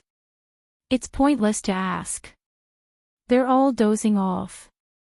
What else can they see? Chapter 820. I'll expose this hotel service on the internet. She did not suspect that the elevator had malfunctioned, nor did she expect that the person she was looking for was trapped in the elevator. It was not that she was careless, but how would an ordinary person think of this? After all, under normal circumstances, elevator malfunctions would only happen on the news. Hence, she did not think too much about it. She walked out of the hotel and dialed Yun Shusher's number again, but it still could not get through. She dialed several times, but all she heard was the mechanical female voice repeating the prompts. She wanted to dial Gu Xingzi's number, but then she realized that she did not have Gu Xingzi's number. What's going on? She rubbed her hair in frustration. Where did these two go? Why were they both uncontactable? By the time she returned to the set, the props were almost all packed. Lin Fengtian was still busy. Shi stepped forward and cautiously asked, Director Lin, have you seen Shusher? Shusher. He turned around. Why would I see her? Aren't you her assistant? She was at a loss for words. He laughed. You're her assistant. If you don't know where she went, how would I know? Wasn't she drenched earlier? I told her to take a hot shower in her room, but she didn't come back. She complained. Have you looked for her in the hotel? There's no one in the room. Only then did he look straight at her. There's no one in the room. Emichim, then, where else could she have gone? He found it strange. Did you call her phone? I can't get through. Can't get through. He frowned. She was so nervous that her face turned red. I called her a few times, but I couldn't get through. I don't know what's going on. From the corner of her eye, she saw Ruo Bing packing her backpack. Ignoring the director, she chased after her. Ruo Bing, Ruo Bing. The woman stopped in her tracks with a blank look. You are. I'm Yun Shishir's assistant. Oh. Ruo Bing smiled. Sorry, I didn't recognize you. It's fine. She asked worriedly. By the way, have you seen my Shishir? No. Ruo Bing was confused by her question again. However, he felt that something was off. Why did this little assistant run over to ask about her when her own artiste was missing? She was not Yun Shishir's assistant. Then, did you see Xingzhe? He probably went back. Ruo Bing said helplessly, although I'm Xingzhe's assistant, he's a little. Well, he doesn't like people interfering with his private life. Usually, after filming, he doesn't let anyone follow him. Is it convenient for you to give me his number? She asked cautiously. Ruo Bing was startled, but she shook her head. I'm sorry, I can't. Xingzhe's number is usually not disclosed to others. I don't have any other intentions. I just wanted to ask Xingzhe if he saw Shishir. She pleaded, or, it's fine if you don't give it to me. You can give him a call. It's an emergency, please. Lin Fengtian walked over. Seeing the conflicted look on her face, he said, give Xingzhe a call and ask him where he is. Ruo Bing could not refuse the director's request, so she nodded. Okay. Chapter 821. The call went through, but no one picked up the call. At this moment, Gu Xingzhe was sitting in the driver's seat of his Porsche parked in the parking lot. His phone kept vibrating and ringing. No one's picking up. Ruo Bing said, this is Xingzhe's work number. He threw it aside after filming. Let's try calling a few more times. She pressed her palms together and pleaded again. All right. The woman nodded helplessly. She called a few more times, but still, no one picked up. Seeing her disappointment, Ruo Bing comforted her with a smile. Don't worry, Yun Shishir is an adult and not a child. How could she go missing? You don't have to worry so much. She furrowed her brows, still feeling uneasy. When I first became an assistant, I was just like you. I couldn't wait to stick behind Xingzhe as if he were a child. Actually, as assistants, we don't have to worry about every little thing, no matter how big or small. Artistes should have their own private space, too. The director thought about it and raised a brow. You go back first, I'll send someone to look for them. Okay. Thank you, Director Lin. She had no other choice. At this moment, in the elevator, Yun Shishir wrapped her wet body in a blanket and curled up in a corner. The damp and cold air kept invading her body. The air conditioner in the elevator continued to pour in cold air. She had been drenched in the rain for so long that her wet clothes stuck to her body. She was wet and cold, and with the air conditioner blowing, she felt even colder. She did not know how long she had been trapped in the elevator, but she felt that time passed abnormally slowly. Gradually, she felt a little lightheaded. Her body slumped in a corner, and she became a little dispirited. Gu Xingzhe persistently pressed the help button until the device's battery ran out and it stopped ringing. D***. He cursed under his breath and turned around, only to see Yun Shishir wrapped in a blanket and shivering all over. Gu Xingzhe's heart tightened. He immediately walked to her side and squatted down. He carefully placed his hand on her shoulder, but his fingertips came into contact with a patch of dampness. His heart ached, and he gently pushed her shoulder. Shishir. What happened to you? Yun Shishir was a little delirious. She peeked her eyes out of the blanket, but there was no focus in her eyes. Cold. So cold. Gu Xingzhe raised her head and looked at the mouth that was still emitting cold air. The direction of the wind seemed to be aimed at her. No wonder he felt cold. His entire body was drenched, and the cold air was blowing on his body. He said gently, Sure, don't do it here. You'll catch a cold. Yun Shursher's brows furrowed slightly as she moved slightly. Yes. She held his arm and stood up slightly, but her legs were inexplicably soft. Gu Xingzi touched her hand, only to feel that her palm was covered in cold sweat and her fingertips were burning hot. His heart skipped a beat and he reached out to touch her forehead. A scalding temperature spread from the center of his palm. She had a fever. Gu Xingzi bit his lower lip. His heart was burning with anxiety and anger. On one hand, he was angry at the hotel's terrible emergency equipment, but on the other hand, he felt very sorry for her. Gu Xingzi brought her to another corner and took off his jacket to cover her back.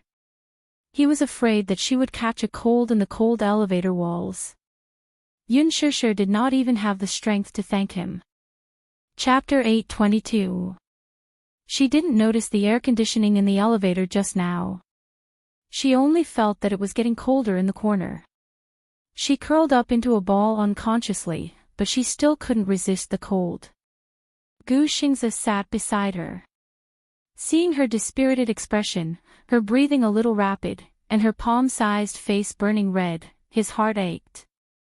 Unwilling to give up, he pressed the emergency bell again, but there was no more sound. He pressed it continuously, and the battery had long since run out. He kicked the door, and it made a loud bang. It wasn't that he didn't shout. However, he knew that the elevator was now parked in the basement. If no one passed by, no one would notice, and no one would hear his cries for help on the first floor. Calling for help with all his might was futile. In fact, a few people had parked their cars in the basement and went upstairs. However, they saw that the elevator seemed to have malfunctioned and couldn't operate, so they went to another elevator. In this world, most people were indifferent.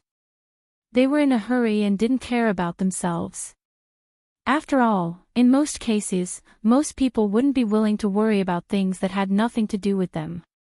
Therefore, no one reported to the front desk that the elevator was malfunctioning. Some people thought that the elevator was being repaired, so they didn't ask about it at all. Time ticked by. Gu Xingzi picked up Yun Shursher's phone and glanced at it. It was already 3 in the morning. The phone had been playing music, and the battery was about to run out. He turned off the music to ensure that the phone's battery was maintained. This desperate situation could be considered as keeping a glimmer of hope for them. If there was a miracle and there was suddenly a signal, they could use the phone to call for help. Yun Shursher covered herself with the blanket and shivered. Gu Xingzi gently placed his hand on her forehead. Her forehead was frighteningly hot. His heart became a little anxious. Staying in such a confined and narrow space for a long time already made her feel a little suffocated. If she fell asleep with a fever, it would be easy for her to have breathing difficulties. If the high fever didn't subside, it was even possible for her to suffocate. Therefore, he said gently, Shursher, don't fall asleep, okay? Wake up. Yun Shursher's voice was muffled. It was hoarse and weak. My head hurts. It's so cold. Gu Xingzi's brows furrowed slightly. Instinctively, he wanted to reach out and pull her into his embrace. However, just as he reached out his hand, he lowered his head to look at her slightly furrowed brows. Suddenly, he froze in mid-air and didn't move for a long time. He looked at her trembling shoulders and struggled in his heart for a long time. In the end, he placed his hand on her shoulder and slowly pulled her into his embrace. Yun Shursher was startled for a moment. Suddenly, she felt a strong heartbeat in her ears. It was scorching hot. Thump, thump, thump, thump, thump, every sound was filled with great power. He gathered the blanket around her and wrapped it tighter around her. Don't fall asleep. Someone will come to save us soon. Gu Xingzi comforted her gently. Sensing that the body of the person in his arms had stiffened, he immediately explained, I was just afraid that you would be cold. Thank you, Yun Shishir said softly. Her voice was as soft as a mosquito, almost inaudible. Let's practice our lines. Gu Xingzi suddenly said. He was really afraid that she would fall asleep and have an uncontrollable fever. In fact, he didn't know when the rescue team would arrive with the efficiency of this hotel. However, at this moment, he could only comfort her like this. Chapter 823. Gu Xingzi could not help hugging her tighter when he heard her voice getting fainter. Lowering his head, he suddenly saw a thermos flask beside her hand. His eyes flashed as he opened it. There was still some warm ginger soup inside. He carefully poured out some and brought it to her mouth, reminding, Shishir, drink some ginger soup. Yun Shishir sat up slightly and took a few sips. After drinking a few mouthfuls of the warm ginger soup, her body seemed to be filled with a faint amount of heat. Gu Xingzi poured her another cup, and Yun Shishir obediently finished it. Seeing that she had finished all the ginger soup, Gu Xingzi was afraid that she would fall asleep, so he said, I'll sing for you. Yun Shishir blinked. Okay. Gu Xingzi's lips curled into a smile as he spoke in a hoarse voice. A long, long time ago, you had me, and I had you. A long, long time ago, you left me to soar in the distant sky. Mushi returned home. After washing up, she lay in bed, but she still could not sleep well. Even after returning home, she still tirelessly dialed Yun Shishir's number over and over again, but she still could not get through to her. Although Lin Fengtian and Ruo Bing repeatedly comforted her, she still felt uneasy. Perhaps it was a person's sixth sense. Moreover, although she had not been by Yun Shishir's side for long, she understood her character. Whether she was coming home or not, she would at least let her know. Yun Shishir was very polite and treated everyone around her with utmost respect. She would not let her worry, unless it was something out of her control. Mushi tossed and turned in bed as her thoughts ran wild. Suddenly, she sat up in frustration, and the phone beside her pillow rang. In the dark and quiet, the phone's ringing gave her a fright. She was startled at first and then quickly picked up the phone, thinking that it was Yun Shishir calling. However, the string of unfamiliar numbers displayed on the screen made her heart turn cold. Mushi sighed and picked up the call, asking weakly, Hello? Hello, are you Yun Shishir's assistant? A child's childish voice came from the other end of the phone. It was quiet, but there was a hint of anxiety. He was as steady as an adult. If it wasn't for that immature voice, she wouldn't even be able to tell that it was a child's tone. Mushi was stunned and subconsciously answered, yes. On the other end, Yun Tianyu was sitting on the sofa with a business card in his hand. His expression was solemn.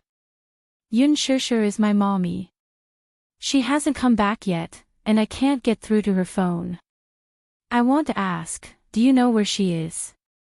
Mushi was stunned. She immediately reacted, thinking that it was a child's prank. Child. Shishir had a child. What kind of joke was this? Shishir was only 24 years old, and she already had a child. She obviously didn't believe him. However, is my mommy still filming with the crew? It was time to go home. She sent me a message earlier, but I haven't heard from her since. I can't get through to her phone, too. I'm very worried. Sorry to disturb you.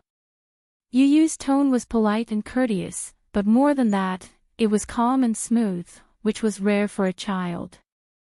Chapter 824. Yun Tianyu caught a clue. You said that she disappeared without a trace after the shoot. Yes. She nodded repeatedly. Yu Yu looked at his watch. It was already past 5 in the morning. What time was it? I can't remember either. At this time, Yu Yu was unexpectedly calm. Think about it carefully. She carefully recalled and said, it should be around 10. I really can't remember the exact time, I didn't pay attention to the time at that time. He hurriedly checked the last message sent by Yun Shishir. It was 10:12 a.m. The time matched. On the other side, she cautiously asked, "Little friend, is Yun Shishir your mommy?" "Yes," he replied abruptly. "Where are you now? Is it convenient for you to pick me up?" She looked out the window. It was already late at night. She was a little worried and doubtful of this child, so she said, "Why don't we call the police first?" "Auntie, the police only filed a case after losing contact with her for 48 hours. Although we can still call the police now, it's already so late." "How efficient do you think the police will be?" Yu seriously reminded her. She was stunned by his calm analysis. This child. His rationality had completely overturned her worldview. How old was this child? Judging from his voice, he was no more than 6 or 7 years old. Were children nowadays so smart? He even knew the conditions for the police to file a case. "Auntie, I'm very worried about my mommy, but I'm the only one at home now. It's inconvenient for me to go out, so I can only trouble you." "Okay. Then, your house is Xiangdi Walk. I'll wait for you at the entrance." "Okay." She hung up the phone, changed her clothes, and left with her car keys. Her apartment was only a 10-minute drive away from Xiangdi Walk. Soon, she arrived at the entrance of Xiangdi Walk. She sat in the car and was curiously looking at the entrance when a light knock came from the car door. The sudden movement startled her. She immediately looked over and saw a little munchkin wearing a white shirt and a small suit with suspenders. He was carrying a small backpack and standing at the car door. Surprised, she quickly unlocked the car door. Then, she watched helplessly as the handsome and delicate little boy nervously climbed into the car. His posture was as light as a cat. He quickly closed the door and fastened his seatbelt skillfully. Then, he looked at her. "Let's go to the set." Her assistant, could she say that she was frightened? She had never seen a child who was still so calm even after his mommy was gone. She looked at him carefully. The child was only about 6 or 7 years old. He was so tender that it seemed as if milk could drip out of him. He had a handsome and pleasant little face and exquisite facial features. His eyebrows were indeed very similar to Yun Shishir's. Did Shishir really have a child? She was greatly shocked by this fact. Seeing her staring at him in a daze, he waved his hand in front of her. She returned to her senses and saw his serious expression. "Auntie, you can't be in a daze while driving. It's very dangerous." She mumbled, "Thanks for the reminder, let's drive." Yun Tianyu ordered. In fact, he originally wanted to call Li Hanlin to pick him up. Chapter 825. She drove all the way to the set. At this moment, the set was in dead silence. All the props had been packed up and transported away. The huge parking lot had been restored to its original state, and there were no clues to be found. Yun Tianyu searched the set for a while but did not find anything. She stared blankly at his calm and rational face. She could not tell that he was only 6 or 7 years old. Were children nowadays so precocious? Yun Tianyu walked up to her and asked, "Mommy sent me a message before I lost contact with her." It was around 10 p.m. Where did she go at that time? Hotel. Yes. She was drenched, so I let her take a shower in the hotel. Hotel. He could not help feeling suspicious. Yes. She explained, "Our production team booked a room in the hotel next door. It's usually for artistes to rest." Shishir's room was on the 10th floor. Yu asked, "Won't we know mommy's whereabouts if we go to the hotel to check the surveillance footage?" His words woke her up from her daze. She smacked her head. Oh, right. Why didn't I think of that before? Yu Yu secretly gave her a look of disdain. Because she was stupid. Of course, he could only criticize her inwardly. He did not show any contempt for her IQ on his face and only asked, "Can you bring me to the hotel, then?" Okay. She squatted down and wanted to carry him. Yun Tianyu said, "I'll walk by myself." Mu Shi, she wondered if this child had non-human genes. Usually, children would be afraid of walking at night. Did he want to be carried? He did not want to be carried. His face seemed to be full of disdain. She wanted to cry but had no tears. The two rushed to the hotel. The moment they entered, Yun Tianyu started looking around. This hotel was not ordinary rundown. This production team was really stingy. She explained that the production team was controlling the budget, so they did not stay in a high-end hotel. Yun Tianyu did not show it on his face, but he was doubtful inside. Did he not invest a sum of money? Tens of millions. Did a dog eat it? Excluding the remuneration of the stars, the cost of a youth movie was very low compared to those commercial blockbusters that required special effects. Moreover, Lizhi was not the only investor. Huanyu had other investors, plus advertising placements, yet they were still staying in such a shabby hotel. Or could it be that the money he had invested had gone missing? Mu Shi walked to the front desk and saw that the receptionist had already fallen asleep. She called out a few times, but there was no response. Yu Yu walked over and kicked a stool. The receptionist woke up with a start. Looking around, he saw a handsome little boy standing in front of him, looking at him with disdain. Immediately, he said angrily, "Where did this kid come from? Auntie, are you awake?" Yu Yu said coldly, but his words were shocking. The young 29-year-old receptionist was petrified when she heard him call her auntie. Mu Shi was dumbfounded by his simple and crude method. This child, who did he look like?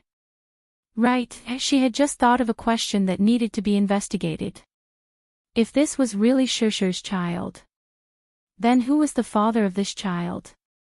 She kept feeling that when she saw his face, a vague image of a man's face suddenly appeared in her mind, but she couldn't remember who it was. Now is not the time to pursue this matter. Chapter 826. She then asked, "Receptionist, where is the hotel surveillance room? Can we take a look at the footage?" The receptionist was stunned. She then yawned and sized her up warily. "You are?" "I'm from the production team of The Green Apple. Our production team has booked 10 rooms in this hotel." The receptionist was a little stunned. "I've just been transferred here not long ago. I heard that a production team has booked this hotel, but why do you want to see the footage?" "It's an emergency, of course. An artiste from the production team went missing after entering the hotel. Her phone can't be reached and she disappeared after entering the hotel, so we want to take a look at the footage." The receptionist rubbed her sleepy eyes and apologized. "I'm sorry. If someone from the production team goes missing, shouldn't we call the police directly?" "Call the police?" "That's right. May I ask how long has she been missing?" "Since 10 o'clock until now." "Call the police, then." Yu Yu said, "Even if we call the police, we'll only take a statement and file the case 48 hours later." Mu Shi nervously said, "Actually, given the current situation, we don't need the police to make an appearance. We just need to know where she went after entering the hotel. It's like this." The receptionist explained seriously with a frown. "If the police don't make an appearance, we don't have the right to access the footage," the receptionist said truthfully. "Why?" "We don't have the authority," the receptionist said. "Some time ago, a client's laptop and some belongings were stolen from the hotel. He also requested for the footage to be removed. In the end, the police had to intervene to get the footage." Yu Yu furrowed his brows. This hotel's service attitude was really worrisome. Mushi had already gone to the side to call the police. In the end, the police replied that there were not many officers on night duty at the police station. 2 of them were taking statements and could not respond to the call in time. They also said that if the person was missing, it was recommended to call the police 12 hours later or wait until after 8 a.m. for the police to send someone to understand the situation. After hanging up the call, Yu asked about the situation, and she told him the truth. "What should we do?" she asked anxiously, subconsciously asking for his opinion. Even she did not realize that an adult like her was seriously asking a child for advice. Yu's pink lips slightly pursed. Then, he thought of something and took out his phone to dial a number. The phone rang for a long time before it was picked up. He said, "Daddy, I'm at Houtai Hotel now. There's an emergency. Come over." Mushi stared dumbfoundedly at him as he calmly hung up the phone. Her mind was in a mess. She could see the anxiety and nervousness in the child's eyes. Even though he was anxious, the calmness he showed was admirable. 10 minutes later, a sports car stopped at the entrance of the hotel. When the slender and handsome man appeared at the entrance, she was stunned. Only then did she realize why this child's appearance was so familiar. Mushi's lips twitched as she sized up the father-son pair in a daze. The father of this child was actually the crown prince of the Mu clan, Mu Yaja. She suddenly understood the killing intent and anger in his eyes when he saw Yun Shishir being bullied and slapped by Yan Bingqing. Chapter 827. Mushi was still in a state of confusion. Mu Yaja walked in and saw the little lad standing at the front desk. He walked over to carry him and asked him what had happened. The receptionist stared at the handsome man in front of her with her mouth agape. Even though Mu Yaja had rushed out in a hurry and was only wearing a casual shirt, she could still feel his innate elegance and nobility. Come to think of it, this man's identity must be either rich or noble, with an extraordinary background. He was tall and had an extraordinary aura. Just by standing there, his aura permeated every inch of the room, making the large space seem extremely narrow and small. While Mushi was still in a daze, Yu had already recounted what had happened to him in a very short time.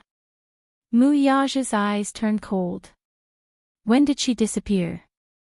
Yu said, "Mommy's last reply was at 10:12 p.m. When I called her at 10:30 p.m., I couldn't get through."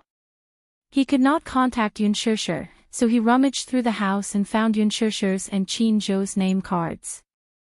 He first called Qin Zhou's number, but it was switched off. He then called Mushi's number, which led to the subsequent incident. Yu continued, "Now, I mainly want to see the hotel's CCTV, but the receptionist said that only the police have the authority to access the CCTV. Mu Yaja's cold gaze landed on the receptionist. The receptionist trembled under his glare and hurriedly explained, "Sir, this is the hotel's rule. I really can't make the decision. If you're not the police, you can't access the CCTV. Have you called the police?" "Yes, but the police said that they will only arrive in the morning." Mu Yaja narrowed his eyes and carried Yu to a corner. He made a call and gave a few brief instructions. She did not know what he said, but soon, 3 police cars arrived in a hurry. What happened next left her dumbfounded. 4 to 5 men in police uniforms alighted. It was the police chief, Chen Wei, who had hurriedly led a team here. When he walked through the door, he saw a tall man standing in the hall. He immediately bowed and walked forward with a flattering and respectful smile on his face. It was worlds apart from Mushi's impression of a policeman who did not like to smile. Chen Wei walked up to Mu Yaja and bowed slightly, saying in an extremely respectful tone, "Hello, CEO Mu." "Hello. I didn't know it was you, so I've neglected you. Please don't take it to heart." Mu Yaja remained expressionless and did not speak. "Son. Is." Mu Yaja did not fall for his trick, though. His voice was so cold that it made one's scalp tingle. I think we can skip the pleasantries. Business is more important, isn't it? This time, it was cold, dignified, and extremely intimidating. He stood there without any expression on his face, but he still exuded an aura of authority. Muyaja's name was known by everyone in the capital. It was just that very few people had the honor of seeing his face in person. This was Chen Wei's first time seeing him. Previously, he had only heard of his name. Now that he saw him in person, he was greatly shocked. Tall, handsome, and dignified, just like the rumors said, he was a dragon among men. Chapter 828. Muyaja said, I want to take a look at this hotel's CCTV, but the hotel said that they don't have the authority to do so without the involvement of the police. Chen Wei nodded repeatedly. Sir, you want to take a look at the CCTV, right? Leave it to me, I'll arrange it right away. With that, he straightened his face and walked to the front desk, putting on a dignified look that a bureau chief should have. Mu Shi, who was standing at the side, could not help but feel a little depressed. It was no wonder that people were so unscrupulous when it came to power and fame. Thinking about it, she had stood before the front desk and pleaded with them in every possible way, but the receptionist had rejected her several times. She even called the police, but no one came. What about now? To put it bluntly, it was just that she did not have enough face. At this time, the receptionist had already called the lobby manager on duty and invited him over. With the bureau chief here, the rest of the matter was naturally much easier to handle. The CCTV room was on the second floor, so a group of people crowded around Muyaja as they walked to the elevator. When they passed by the elevator, the receptionist saw that there was no response from one of the elevators and muttered, "Is this elevator broken?" Broken? Why is it broken? The lobby manager's face turned ugly. He immediately went forward to test it, and it was indeed broken. Get someone to fix it this morning. Yu frowned and suddenly asked, could it be that Mommy is trapped in the elevator? Mu Shi was startled and was stunned. That seemed to be a possibility. Think about it, Mommy's phone can't be reached no matter what. Usually, there's no signal only in the elevator. Yu calmly analyzed the situation. At the side, the lobby manager's face turned ugly. How is that possible? If someone is trapped in the elevator, there are people on duty 24 hours a day in the CCTV room. They'll definitely discover it immediately. Maybe the person on duty in the CCTV room is dozing off like the receptionist. Yu retorted. The receptionist blushed. The lobby manager glared at her fiercely but still tried to salvage the situation. That can't be. Let's go to the CCTV room to take a look, we'll know. However, when the group reached the CCTV room's entrance, they saw 4 security guards playing cards in a corner with glowing faces. Rather than calling it a game of cards, it was more appropriate to call it gambling. The lobby manager was furious and scolded, "It's working hours now. What are you all doing?" The 4 of them were shocked. When they turned around, they saw the imposing and magnificent group. They stood up trembling with fear and awkwardly tried to smooth things over. The lobby manager still wanted to reprimand him, but Muyaja glanced at him. Chen Wei immediately understood and hurriedly said, "Don't waste time. Finding the person is more important." To the computer room. The computer room was very small and filled with machines. Hence, with Chen Wei and Mu Shi following behind, Muyaja carried Yu in. As soon as she walked in, Yu glanced at the screens and suddenly turned pale with fright. She pointed at one of the screens and said, "It's Mommy." Everyone looked in the direction she was pointing and saw Gu Xingze hugging Yun Shishir in the narrow elevator on the screen. The two were curled up in a corner. Yun Shishir seemed to be in a bad state. Even though the CCTV footage was a little blurry, one could still see her dispirited and listless look. Muyaja's heart skipped a beat. He walked to the front of the CCTV screen and pursed his lips into a cold line. His cold gaze swept behind him. His gaze was cold and intimidating. Chapter 829. Ah. Xingze is here, too. Mushi let out a yelp of surprise and went over to take a look. She, too, saw Yun Shusher's body curled up in the blanket as she shivered. Her heart ached for her. Oh, gosh. She got caught in the rain and was trapped in the elevator for so long. I wonder if she'll catch a cold. With that, she glared at the lobby manager angrily. Tears were about to fall from her eyes. What's wrong with your hotel? The front desk is dozing off, and there's no one watching over the surveillance room. Even the security guards are playing cards. She's been trapped in the elevator for so long and you don't even know. If anything happens to her, can you bear the responsibility? I'm sorry. I'm sorry. The lobby manager apologized profusely, full of regret. Muyaja ordered, "What are you waiting for? Hurry and contact the rescue team." Yes, sir. The lobby manager hurriedly contacted the rescue team. Yu's little hand touched the screen. The love in her eyes was almost overflowing. Mommy, Muyaja was still angry. He stood in front of the surveillance screen and watched Gu Xingze hugging Yun Shusher tightly. His eyes suddenly narrowed dangerously. Mushi was good at reading people's expressions. Seeing the coldness on his face, she immediately explained, Xingze must be afraid that Shusher will catch a cold, so he's hugging her. It's useless to say all this now. Saving people is more important. Yu calmly said from the side. Mushi was secretly surprised and could not help but be impressed by this child's maturity and composure. By the time the rescue team and the fire department arrived, it was already dawn. The ambulance also hurried over. However, it was unknown who leaked the news, but the media caught wind of it. When they heard that Gu Xingze and Yun Shusher were trapped in the elevator, they all squatted at the hotel's entrance to create headlines. Chen Wei immediately called for the police to prevent these reporters from interfering with the rescue. The maintenance staff of the elevator began to investigate the location of the elevator. The conclusion was that the elevator did not stop at the flat floor, but at the bottom. Muyaja and the rest stayed in the surveillance room to check on the people's condition while the rescue team went to basement 3.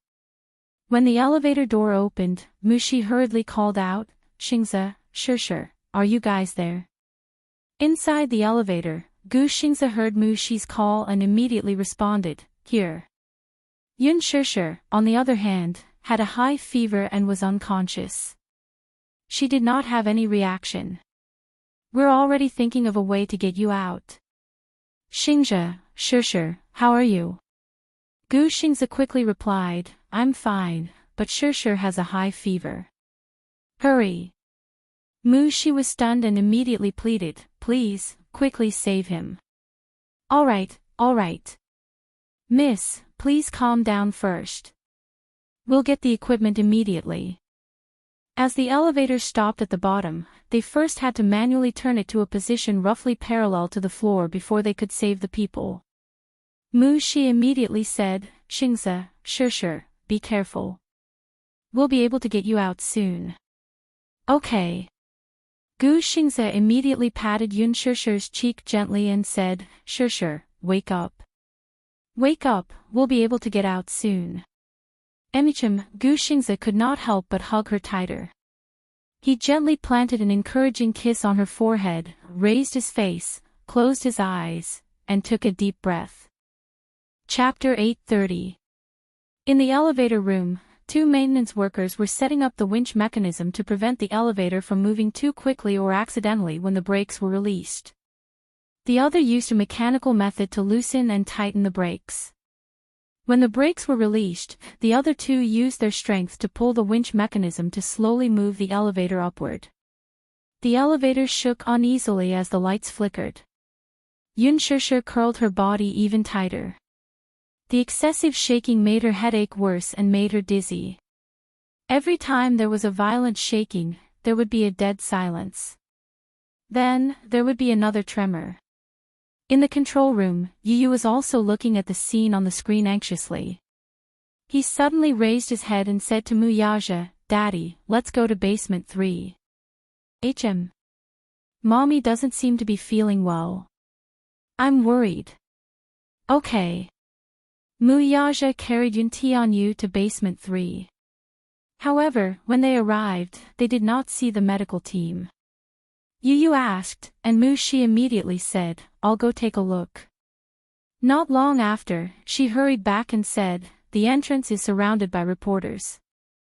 The ambulance is blocked by a human wall, so it can't enter. Chief Chen has already sent more people over." Reporters. Muyaja knitted his brows in displeasure. Mu Shi said indignantly, "Yes. I don't know who leaked the news, but when the reporters heard that Gu Xingze and Yun Shishir were trapped in the elevator, they all rushed over to get a scoop." Yu also frowned and asked, "Where's the police?" Mu Shi said anxiously, "There are too many reporters. Various media outlets have sent many people to snatch the news and report, so there's not enough police." On the other end, the elevator maintenance workers' walkie-talkie reminded them, "Soon, soon, soon. Be careful." A group of people gathered around the elevator. Then, they heard a quang, and the elevator made a deep sound. The walkie-talkie said, "It's in place." When the rescue team opened the elevator door, they saw Gu Xingze hugging Yun Shishir in the corner of the elevator. When he heard the commotion, he looked up and bumped into Muyaja. He was slightly stunned, but in the time he was in a daze, Muyaja had already strode into the elevator, picked up Yun Shishir from his arms, and left without looking back. Yu followed closely beside him and couldn't help but stand on her tiptoes to check on Yun Shishir's condition. Her small hand gently held her mother's hand, and her delicate eyebrows suddenly furrowed. "Mommy has a high fever." Muyaja lowered his head and pressed his forehead against hers. Feeling the heat from her forehead, a trace of uneasiness appeared on his face. Mu Shi glanced at Yun Shishir and then at Gu Xingze. She hurried in to help him up. Gu Xingze slightly dodged her attack. Mu Shi froze in midair. She suddenly remembered that Xingze seemed to have a serious obsession with cleanliness and did not like excessive contact with others. At the thought of this, she looked slightly embarrassed and smiled with concern. "Xingze, are you all right?" Gu Xingze slowly stood up, but he had been squatting for too long. When he stood up, his body swayed slightly and he felt a little dizzy. He wanted to chase after Yun Shishir to check on her condition, but Muyaja had already carried Yun Shishir away in a hurry. When he appeared at the door with Yun Shishir in his arms, it caused a huge commotion. Chapter 831. Oh my God! Isn't that the CEO of Mu Group, Muyaja? What is he doing here? He's hugging Yun Shishir. And they look so intimate. This scene could not help but make people's imaginations run wild. The reporters discussed animatedly. "I heard that Huanyu banned Yan Bingqing some time ago. Rumor has it that Yan Bingqing bullied a newcomer in the crew. The newcomer in the crew of The Green Apple is Yun Shishir, who is a little more famous." Someone whispered, "Isn't there a rumor that Yun Shishir was able to sign a contract with Huanyu's headquarters right after her debut because she has a sugar daddy backing her? Could this sugar daddy be Muyaja?" "It's very possible." The camera flashes were overwhelmed. The reporters scrambled to squeeze at the door and extended their microphones, asking loudly, "CEO Mu, CEO Mu. Look here. I'm a reporter from Phoenix News Agency. May I know what relationship you have with Yun Shishir?" "What relationship do you have?" "CEO Mu, there are rumors that you have a close relationship with Yun Shishir. May I know what relationship you have with Shishir?" Countless microphones were extended in front of him. The flashing lights were blinding. Muyaja hugged Yun Shishir expressionlessly. He completely ignored these aggressive interviews. How could the reporters let go of such an exciting piece of news? They stubbornly followed behind him. Some even formed a human wall in front of him, blocking his way. Muyaja narrowed his eyes. His handsome face was extremely gloomy, and he was about to explode. Yun Shishir nestled in his arms. There was a loud noise in her ears. So noisy, the flashing lights were so glaring that it made her eyes hurt. Muyaja lowered his head and saw her slightly uncomfortable expression. His eyes were tinged with coldness and sharpness. He swept his gaze across the surroundings. Suddenly, a biting cold aura spread out and froze everything. However, these professional reporters were not to be trifled with. They were not afraid of his terrifying expression at all and still kept moving forward. Yu Yu grabbed onto Muyaja's sleeves tightly, but she was still squeezed by the crowd. He had never seen such a congested scene. There were so many people in front and behind that not even a drop of water could trickle through. Questions came one after another, leaving no time for anyone to digest and understand the situation. Mushi had also arrived, but when she saw the crowd at the entrance, she was stunned. She subconsciously put on a professional smile and said, "Everyone, please don't crowd. Please be careful and don't crowd the entrance, okay? The situation is critical now. Everyone, please make way. Please don't block the entrance, okay?" As soon as he finished speaking, a man in the crowd shouted, "Don't change the subject. Yun Shishir, please answer me directly. Are you Muyaja's mistress?" The sharp question caused the crowd to quiet down immediately. When Mushi heard this, the smile on her face froze. She stood rooted to the ground for a moment until the smile on her lips gradually turned cold. Yu Yu's little face turned even paler. Even though he was young, he understood what the word mistress meant. Kept. Mistress. This was a blatant insult. The harsh question caused an uproar in the crowd. That man continued to press on. "Chairman Mu, does silence mean that you're admitting it?" After a moment of silence, the crowd burst into another round of questioning. Chapter 832. If the rumors are true, does that mean that you're a third party in your relationship with Muyaja? Yun Shishir, I heard that you were adopted from Shingda Welfare Institute. Is that true? Anne. The director of Shingda Welfare Institute, Luo Hanjin, was arrested for child molestation. The news said that many children in the Welfare Institute were victims. Have you ever been sexually assaulted? Yun Shishir's eyelashes trembled slightly. She looked down and closed her eyes tightly. Her lips were stiff and her face was pale. The harsh voices echoed in her ears. The unbearable questions were asked again and again, but they were so sharp in the noisy world. Yu Yu stood there in a daze as if she had been petrified. She did not move. The flashes kept flashing in front of her eyes. Gradually, her vision went blank. Mommy is not a third party.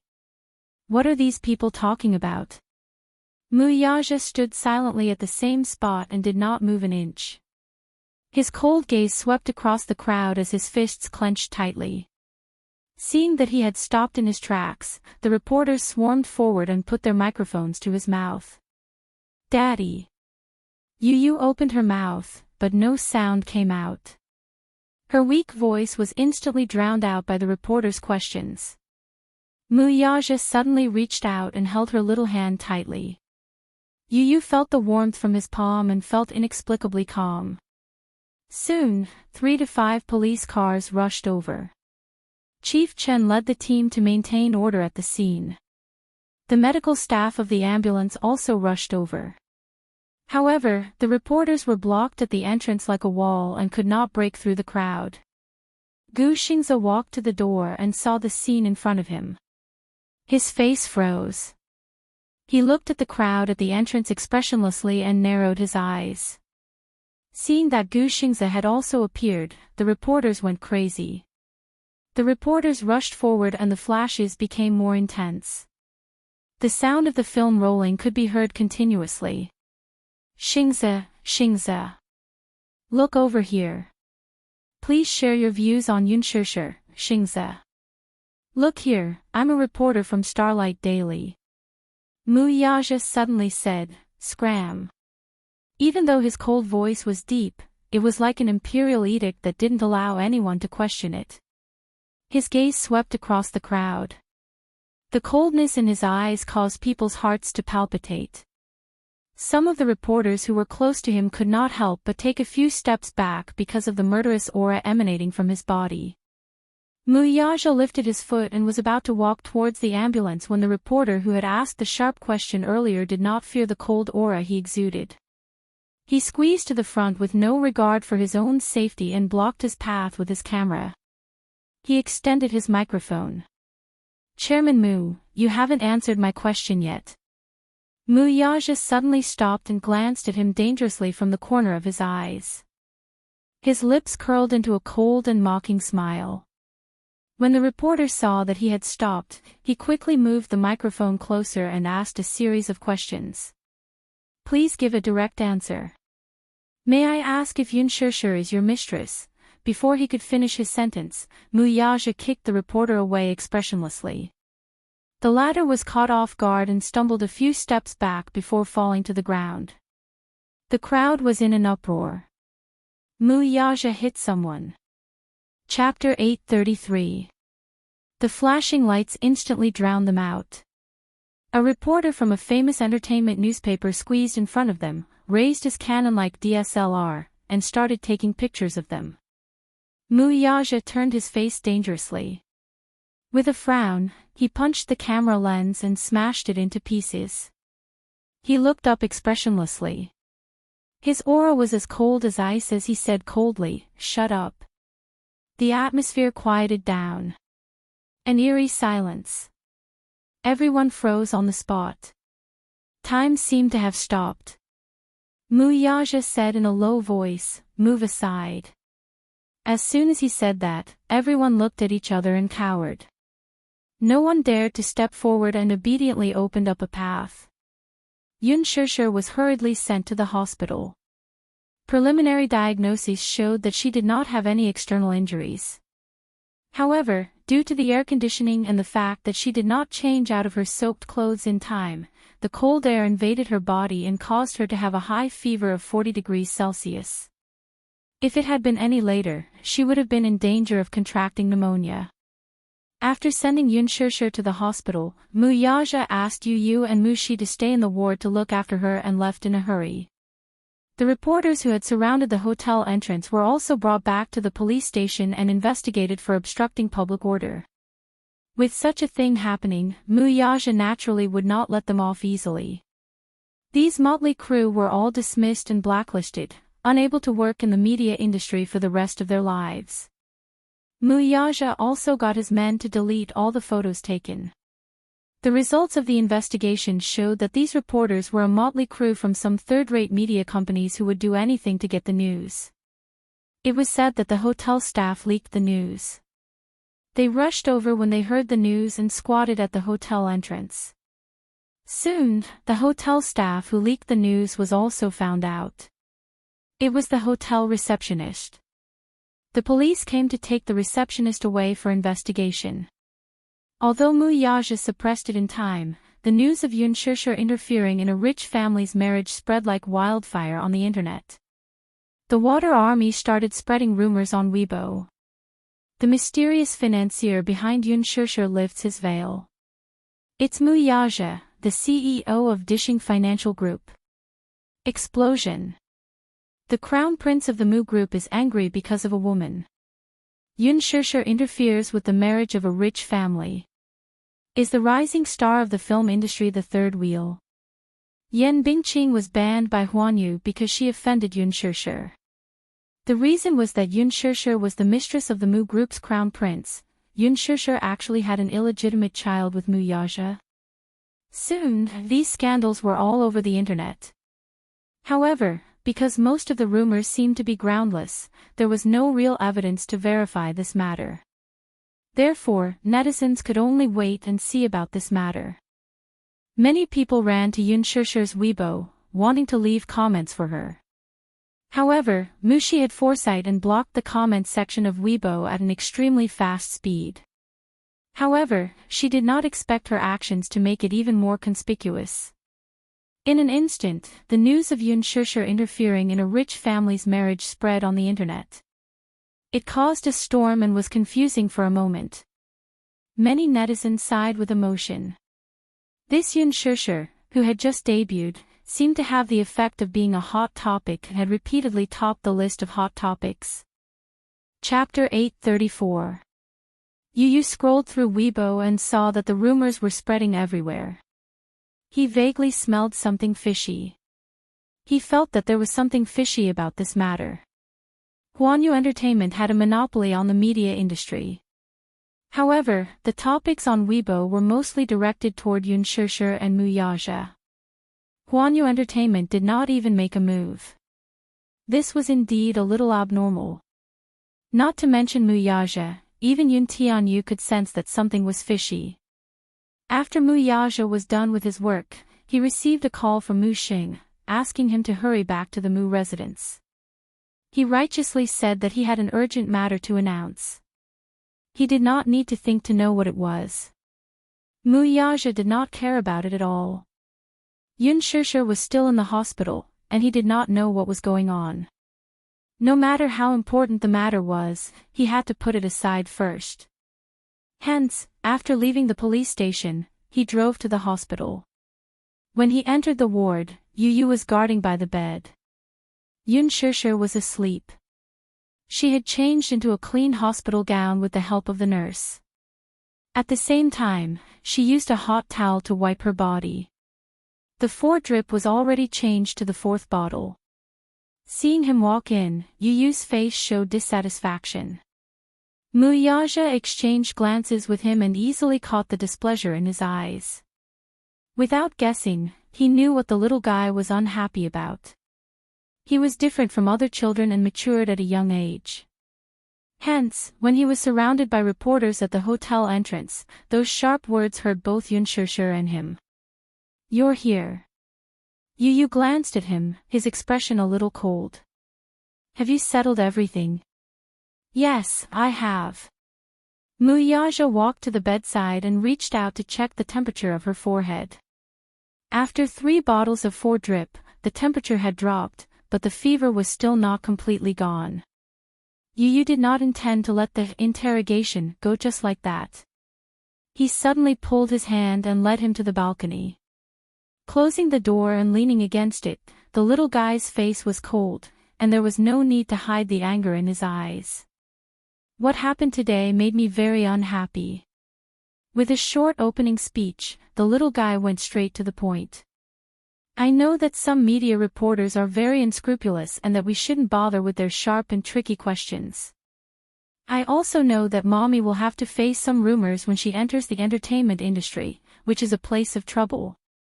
This is not what I want to see, though." "Okay." Mu Yaja waited for him to continue. His son was young, but the words he spoke were much more mature than an adult. "I heard someone asking you if mommy is your mistress. I don't want to hear such a question a second time. Do you understand?" After a pause, Yu expressed his attitude. "If there's a next time, even if you don't do anything, I won't let it go." "What will you do?" "You don't have to ask me what I will do. I won't interfere with you, and you don't have to ask me about my decision. I only want to tell you that I will only do what I think is right." His young voice revealed his determination. In his heart, he was thinking that if there were such unbearable rumors in the future, he might take action and get rid of Mu Wanru. Chapter 835. Making a person disappear from this world without leaving a trace was not a difficult task for him. Mu Yaja saw some clues in his son's eyes. It seemed that his son had some tricks up his sleeve. However, as a father, he naturally didn't want his son's hands to be stained with those unclean things. So, he said, "Give me a month." "A month?" Yu Yu was obviously unhappy with the number. He shook his finger and said, "I'll only give you half a month." Mu Yaja thought for a moment and said, "Okay." Yu Yu said, "Daddy, don't let me down. After all, you're my daddy. You're an excellent man. Don't let my mommy get hurt again." Mu Yaja reached out and rubbed his son's hair. Then, he heard the little boy say seriously, "I know why you haven't done anything yet." "What do you mean?" "You've seen through Mu Wanru's identity long ago. I know why you haven't done anything about it yet." "Oh." Mu Yaja was surprised. He squatted down and looked into his son's eyes. "Tell me, what's the reason?" "You're waiting for the right time." Yu Yu pointed out briefly, Mu Wanru is so weak that she can't even withstand a single blow. She must have some power behind her since she could stay in the Mu family for so long. You haven't done anything yet because you want to lure the snake out of its hole. Isn't that right? Mu Yaja's face froze. He said, "The Mu family is a big family. Many people in the family are eyeing the position of the successor. Naturally, you have to clean up those who want to seize power to stabilize the family's morale." He changed the topic, "But, how do you know?" "I'm not telling you." Yu Yu kept him in suspense. He looked at the sky and said, "I'll only tell you that I've planted spies in the Mu family." Mu Yaja narrowed his eyes slightly. "Spies?" "Yes." "How long ago?" "It wasn't long ago, but we managed to obtain some reliable information. I only want to remind you that Mu Wanru and that person have already made their move. Over the past few days, Mu Wanru has taken advantage of her position to plant that person's men into the consortium's headquarters. I'm afraid she's going to do something secretly." Mu Wanru was the human resources director of Dishing Financial Group. Mu Yaja glanced at him. This brat had some ability. "Daddy, as far as I'm concerned, the Mu family is nothing in my eyes. In my eyes, whether it's power or wealth, it's meaningless if I can't protect the people I love. In other words, if you let mommy get hurt, I won't forgive you no matter how powerful you are or how wealthy you are." Yun Tianyu did not care about a mere Mu family. Mu Yaja didn't care about it either.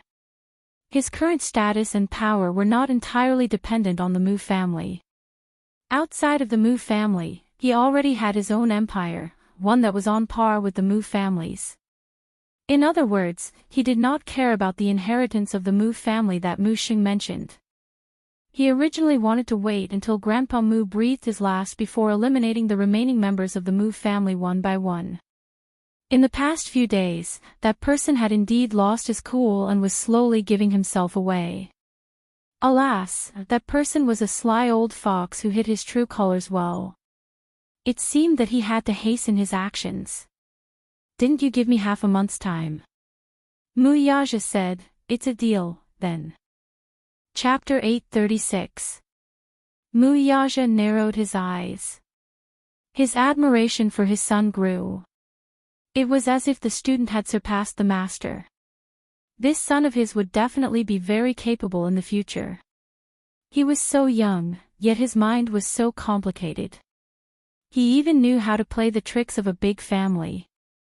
In fact, this feeling was very unpleasant. His son seemed to know everything about him, but he couldn't figure out what kind of power was behind his precious son. "Stay at the hospital and accompany mommy. I'm going back to the Mu residence."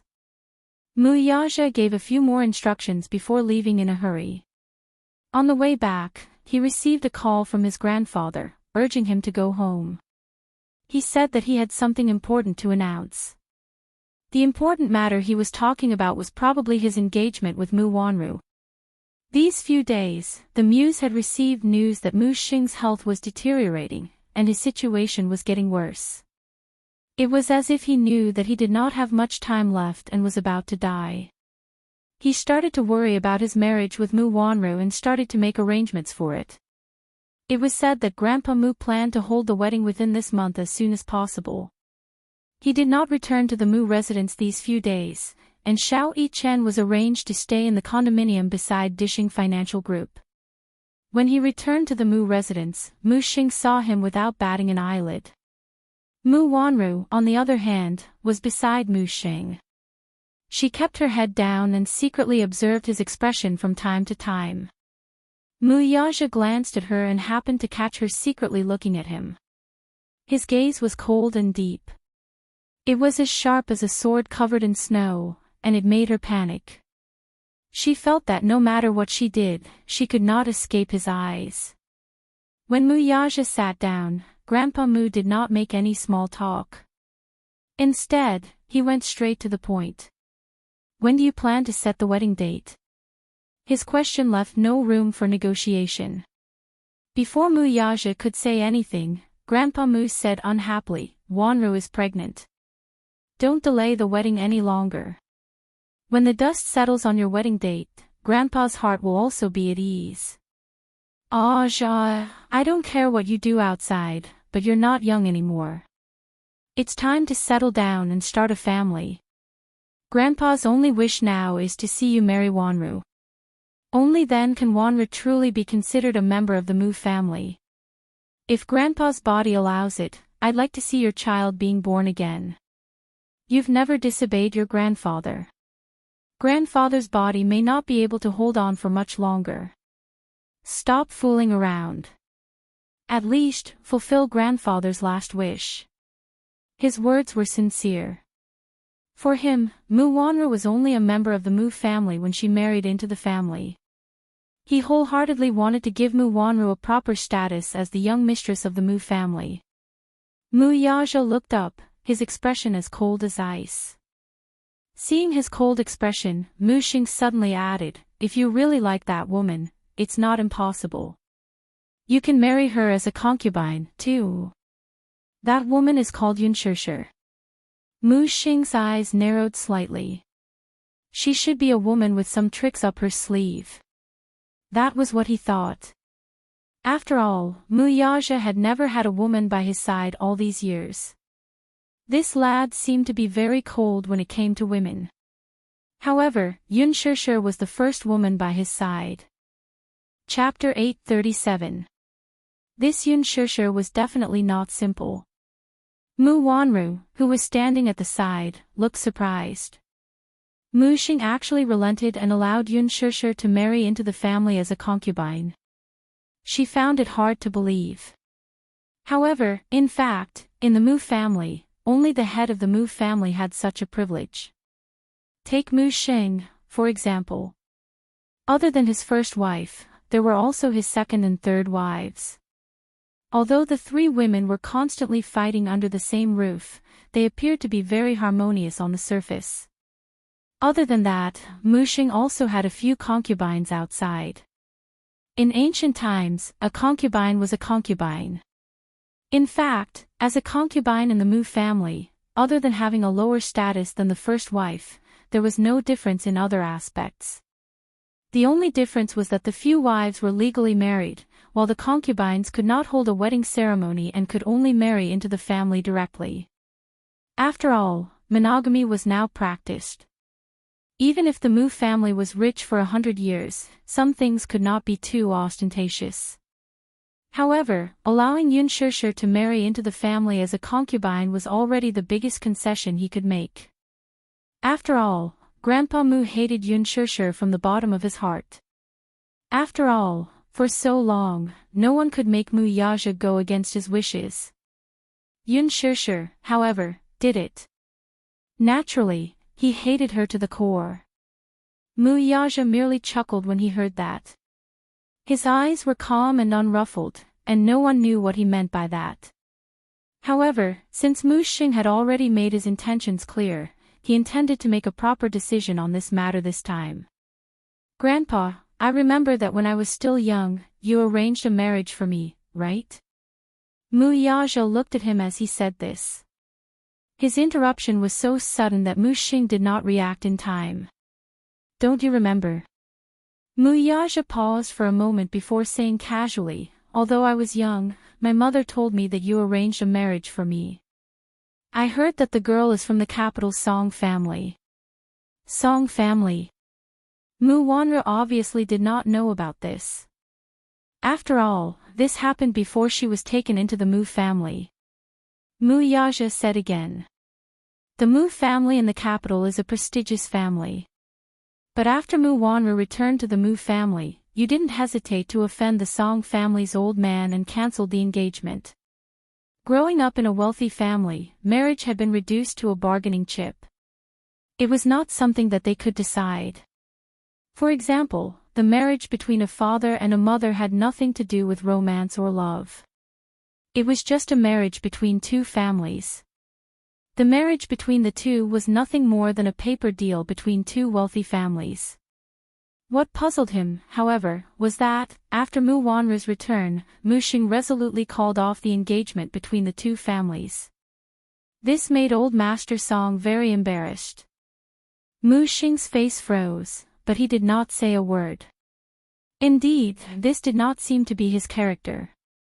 According to him, marriage was just a bargaining chip in exchange for fame, wealth, status, and power. Mu Wanru's mother, Mu Qingqing, was just a singer. She did not have any maternal power to speak of. Mu Xing's insistence on letting Mu Wanru marry into the Mu family, even making her the main wife, was indeed beyond everyone's expectations. Mu Yaja's eyes turned cold. You keep saying that you want me to fulfill your wish. I just want to ask you what wish Grandpa wants me to fulfill by marrying this woman. Mu Xing sealed his mouth tightly, unable to say a word. Chapter 838. This grandfather of his was in his twilight years and did not have many days left to live. As he grew older, he no longer had that much ambition. Before he died, he only wanted to fulfill his unspoken wish. That was his unfulfilled wish for Mu Qingqing. His love for her was no longer in the category of adoptive father and daughter. There was even a time when he wanted to marry her as his wife, but she already had someone else in her heart. Alas, he had always been very possessive. How could he tolerate the woman he loved having someone else in her heart? Hence, there was a time when he wanted to force her to submit. Although she was a singer, her character was chaste, so how could she submit? In the end, she could not stand his perverted possessiveness and fled the Mu family with her pregnancy. The Muse sent out countless men to search for her. They could not wait to turn the capital upside down to catch her. However, when they finally found her, she was already a cold corpse. This car accident was laughable. If she had not been trying to avoid the men sent by the Muse, how could she have gotten into an accident? His heart was filled with self-blame and guilt. Feeling as if a knife was being twisted in his heart, he fell ill and was bedridden for a long time. In the end, this wish fell on Mu Wanru. Even if he could not marry her, at least he could let her daughter marry into the Mu family. This could be considered as fulfilling his wish. It was because of his perverted obsession that Mu Yaja did not bring Yunshishir back to the Mu family. He dared not imagine what crazy things his grandfather would do if he saw Yunshishir, who looked almost identical to her. Moreover, the Mu family was in turmoil with constant infighting. He had to tread carefully to get to where he was today. Therefore, he had been waiting for an opportunity to personally wipe out the traitors within the Mu family. Before that, he would not let Yunshishir take even half a step into this tiger's den. After a long silence, just as he was about to speak, Mu Yaja suddenly asked, "Grandpa, are you determined to make me marry this woman?" Mu Wanru bit her lower lip and gently rested her hand on his shoulder. Mu Xing looked up and placed his withered hand on the back of her hand. He looked at Mu Yaja and said, "Grandpa, haven't you already taken a step back? If you have any woman you like outside, you can marry her and make her your concubine. As for Wanru, she must be the young madam of the Mu family." There is no room for discussion on this point. Since Grandpa said so, Mu Yaja suddenly said, "Then I'll do as grandfather says." His words gave the old man a shock. He originally thought that his grandson would still resist him, but he didn't expect him to agree so quickly. He had resisted so fiercely earlier. But now, instead, Mu Xing felt that Mu Yaja's docile attitude was somewhat abnormal. Mu Wanru was also stunned. She did not expect Mu Yaja to agree to marry her. Mu Yaja did not look at them. He just casually took out a cigarette box and lit it. Since it's Grandpa's wish, I won't fight for it anymore. Besides, you're already old. My only wish is for my marriage to be settled according to your wishes. Since Grandpa likes her, I'll marry her. Mu Xing and Mu Wanru were completely dumbfounded. Mu Wanru, in particular, had a comical expression on her face. Chapter 839. The old man was the first to react. You're really willing to marry Wanru? There's no need to doubt my words. Mu Yaja pursed his thin lips. Grandpa, you know that I'll do what I say. He was a man of his word. This was his grandson's attitude towards the world. He had no doubts about this. Great. Overjoyed, he immediately said, That's great. Since you're willing to marry Wanru, Grandpa is naturally happy. With that, he held Mu Wanru's hand tightly, unable to hide the joy on his face. That's great. I'm afraid that the Mu family will have double happiness in no time. Since that's the case, I'll quickly get someone to make arrangements. The wedding can't be delayed any longer. We should at least announce it to the media first. Then, Grandpa will get someone to pick an auspicious date for your wedding. According to tradition, after the wedding date was set, the Mu family would hold a grand press conference and invite business and political celebrities, aristocrats, and various media outlets to witness it. After that, they would hold the grand wedding of the century. Compared to his joy, Mu Wanru's smile seemed a little forced. That was because she did not believe that Mu Yaja would really marry her. Ever since she reached an agreement with Mu Yaja that day, she no longer had any illusions about marrying him. Mu Lianjue had promised her an inexhaustible supply of wealth after the deed was done. Hence, she was willing to follow his instructions. Not only did she plant his men in Dixing's headquarters, she even poisoned Mu Xing's medicine. In the entire Mu family, she was the only one who could do this. Now, however, Mu Yaja actually said that he was willing to marry her. Didn't that mean that she would become the young mistress of the Mu family soon? Everything seemed like a dream. It was unbelievably beautiful. Why would Mu Yaja be willing, though? Not to mention other things, just the fact that she was pregnant and the child in her belly was not his, yet he was still willing to marry her. This was the greatest humiliation to a man. Grandpa, there's one thing you must do, though. Don't forget what you promised me earlier. Mu Yaja's words were concise, but Grandpa Mu understood and nodded. Don't worry. Grandpa will give it to you before the wedding. The Mu family's power. Although Mu Yaja was the heir of the Mu family and had the right to inherit, this power was different from the inheritance. The Mu family's power symbolizes the highest authority. Only the patriarch had the right to do so. Mu Xing had once promised him that if he married Mu Wanru, he would pass the family head position to him.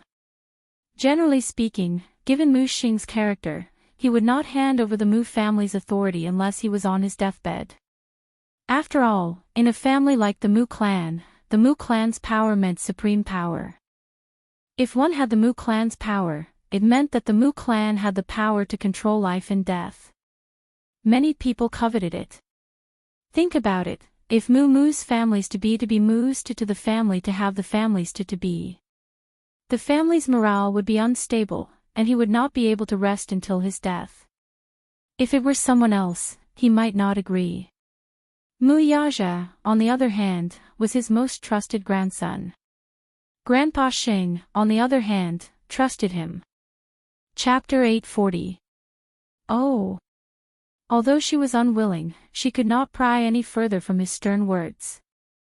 After a moment of silence, the old man said, How about this? I'll announce it on the day you and Wanru get married. Muyaja replied, since that's the case, I'll go make the arrangements now. Okay. The old man nodded in relief and did not say anything else. Muyaja went upstairs. Mu Wanru hurriedly chased after him. Shao. He stopped in his tracks and slowly turned around, only to see her standing behind him bashfully with a complicated expression. She was stammering and hesitating to speak. What's the matter? Muyaja, are you really willing to marry me?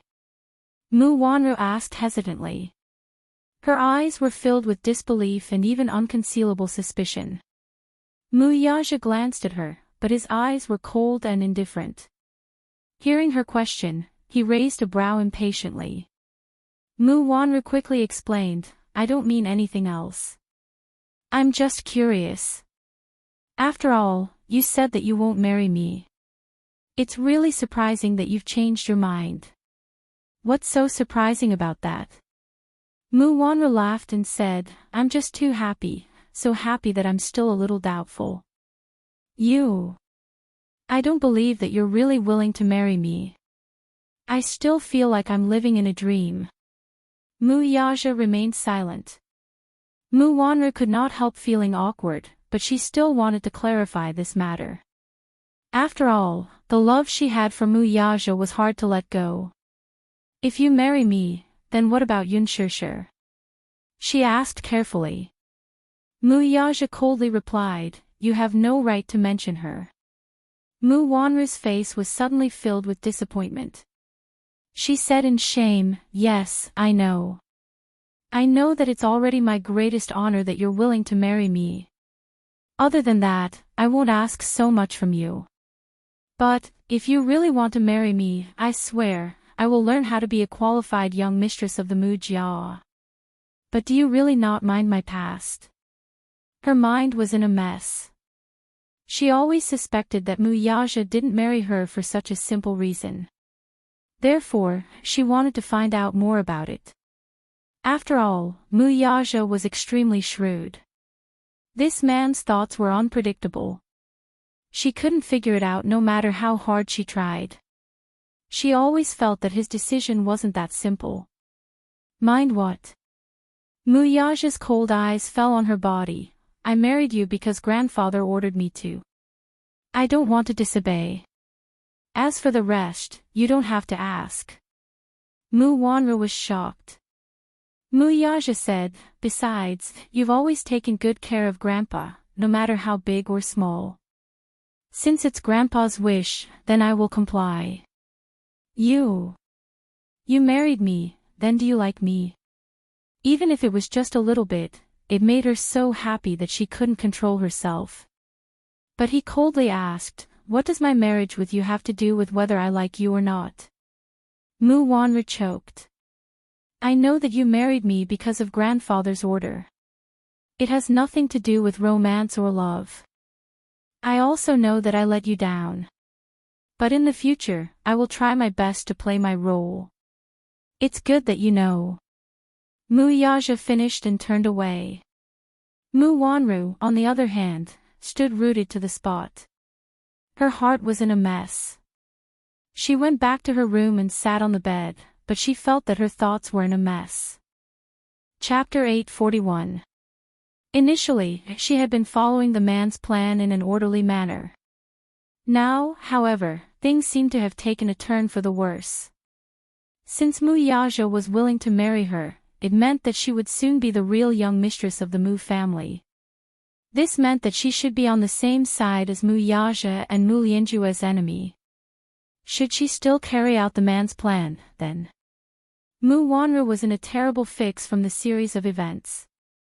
On second thought, since Muyaja was willing to marry her, she must stand on his side and do her best to protect his position.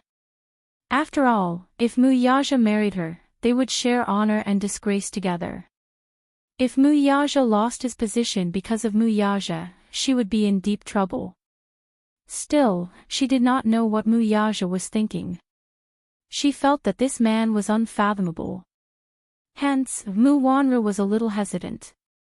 Alas, the Muse were busy preparing for the wedding these few days. On this day, Aaron suddenly found her. The two of them agreed to meet in a secret place. When he saw her, the first thing he said was, "Wanru, come with me. Let's go far away from this troublesome place. Aaron, don't look for me anymore. In the future, we'll return to how we were before. I'm Mu Yaja's fiancé, and you're his assistant." Mu Wanru said coldly. "Fiancé?" He burst into laughter. "Wanru, what are you talking about? Are you talking in your sleep? Fiancé? Do you really think that Mu Yaja will marry you?" Mu Wanru smirked. "Why not? He said that he'll marry me on a date. He's already making arrangements for it." He was stunned. "How is that possible? Why not? He's already promised Grandpa. The entire Mu family is making arrangements to announce our marriage." Mu Wanru could not hide her smugness. Aaron sneered. "Impossible. Nothing is impossible. You're just unwilling to accept it. Do you really think that Mu Yaja is that stupid? Wanru, think about it, does he really intend to marry you? Putting aside your identity, you're pregnant now. You can fool Mu Xing, but can you fool Mu Yaja? Will he marry a woman who's pregnant with another man's child?" Mu Wanru's heart skipped a beat. "Why not? He's marrying me because he doesn't want to go against Grandpa's order." "Ha! Don't think he's too great," Alan retorted. "He's definitely not a simple man. Wanru, don't let your guard down. Maybe he set a trap for you and is waiting for you to jump into it. The Muse are a dragon's pool and a tiger's den. Mu Yaja has his current status at such a young age. To be able to become an outstanding man in a place like the Muse, you can imagine what he's been through. Do you really think that he's a simple man?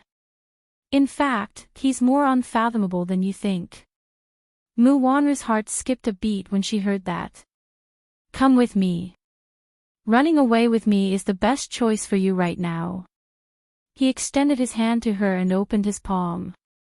Mu Wanru was in a daze for a moment and unexpectedly extended her hand to him.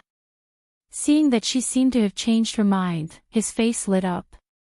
However, Mu Wanru slapped his hand away harshly. Chapter 842. Alan's face froze. "Why? I won't go with you. Just give up on it." Mu Wanru said, "I believe in Mu Yaja because he does what he says. Since he said that he will marry me, then he will definitely marry me." After that, she was about to leave. However, Alan took a step forward and hugged her tightly. "Don't go," he almost put down all his dignity and hugged Mu Wanru. His whole body was trembling. "Wanru, I really love you. Although I can't give you wealth, I will work hard and use my hands to create a stable life for you. Wanru, I really love you. My heart has never changed. For you, I entered the Mu group. For you, I did so many evil things for you. But now, you want to leave me. Wanru, is your heart so hard? Stop talking. So disgusting." Mu Wanru struggled to get out of his arms. However, Alan hugged her so tightly that she almost suffocated.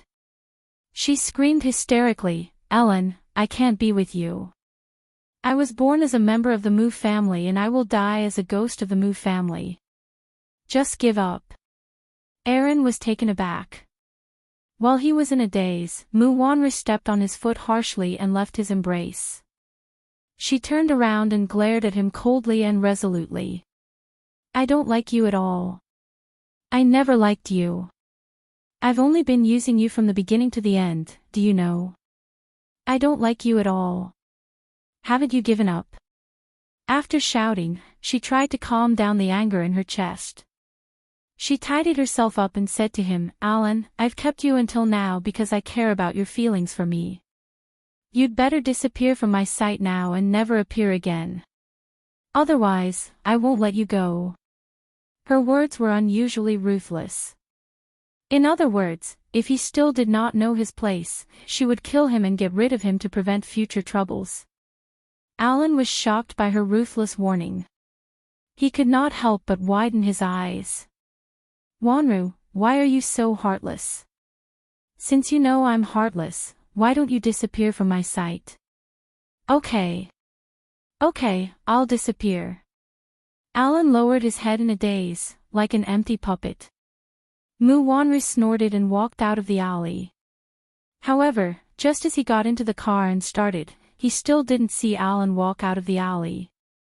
Just as she was feeling suspicious, she suddenly heard a gunshot. Even though the gunshot had been silenced, it was very quiet and there was no one around. Therefore, she immediately caught the faint sound. His heart skipped a few beats. She got out of the car and walked to the entrance of the alley, but what she saw made her heart palpitate. Alan leaned against the rugged wall, his eyes wide open, his face pale, and his weak body slowly slid down the wall. Dark red blood splattered on the wall. At Alan's temple, there was a bloody hole that was gurgling with blood. The man who had just asked her to run away with him had now turned into a cold corpse. One of the men in black put away his gun. Suddenly sensing something, he turned his head and bumped into Mu Wanru head-on. The man in black's face was cold and his eyes were full of murderous intent. Ah! Mu Wanru screamed and almost fell to the ground in fright. Chapter 843. Mu Wanru did not know how many red lights she had run along the way. It was only when she reached the city center that she stopped the car by the roadside. The scene she saw earlier gave her a huge shock. She held the steering wheel and clutched her thundering chest, unable to calm down for a long time. What exactly happened just now? She seemed to have seen Eren being killed. Who was it? What was going on? Mu Wanru found it hard to calm down. Just as she was feeling tense, her phone suddenly rang. Mu Wanru was so shocked by the sudden ringing that she almost lost her soul. After forcing herself to calm down quickly, she picked up the phone with trembling hands. It was an unknown number on the screen. Having just received a huge shock, she could not help feeling jittery. It was only after a long while that she picked up the call. Hello. It's me. Mu Lianjua's gloomy voice came through. Mu Wanru inexplicably calmed down upon hearing his voice. Fourth uncle, it's you, Mu Wanru, you're really hopelessly stupid. He suddenly cursed. That Eren knows everything about you. He can't be left alive, yet you still let him live. At the mention of Eren, Mu Wanru was taken aback. She carefully probed, did you send someone to kill Eren just now? It's me. Do you think that I'm as stupid as you? How could I leave such a big scourge alive? He paused. Not only does he know everything about you, but he's also not smart. If he lets the cat out of the bag and gets caught by Mu Yaja, you'll be finished. Mu Wanru was still of great use to him now, so he must protect this chess piece of Mu Wanru. Mu Wanru, on the other hand, was stunned. It was really him who killed him. She tried hard to maintain a calm expression, but she was shocked once again by his ruthlessness. Suddenly realizing something, she questioned in astonishment, Fourth uncle, are you following me? She had purposely chosen a secluded place for her meeting with Eren, where there was hardly anyone within a few miles. Unless he had sent someone to follow her deliberately, he would not. It was terrifying to think about it. This man was indeed a sly old fox. Him following her clearly showed that he did not trust her. I'm following you. He did not deny it. That's because I'm worried. If anything happens to you, it'll hinder me. Mu Wanru, I'm warning you, if you hinder me in the slightest, I'll get rid of you. Do you understand? Mu Wanru's lips trembled in shock. In the rearview mirror, her face was frighteningly pale. When she thought of Alan's miserable death, she felt an inexplicable sadness and pain in her heart. In fact, she still had some conscience at least. Aaron truly loved her and was even willing to betray Mu Yaja for her.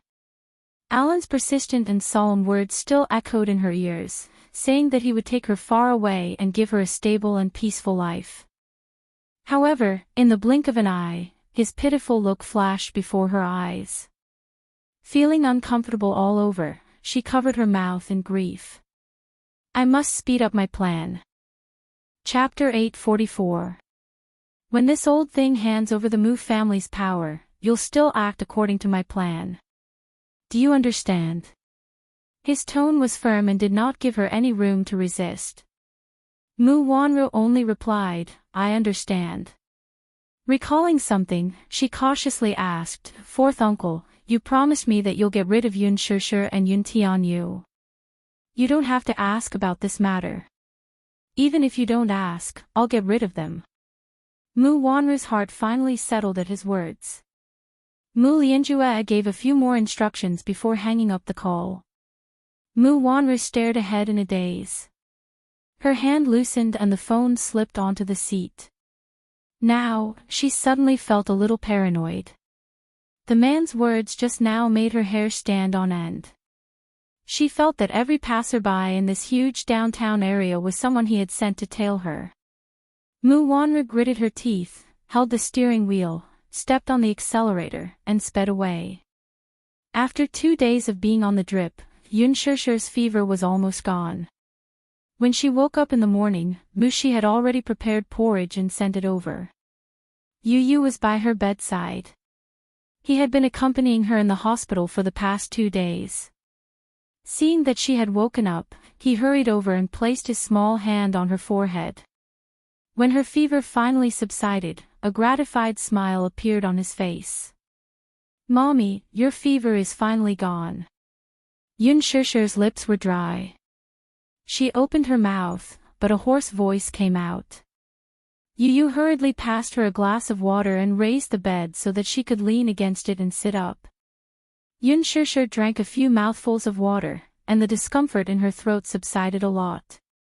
She could not help but sigh. Fruits were really the source of life.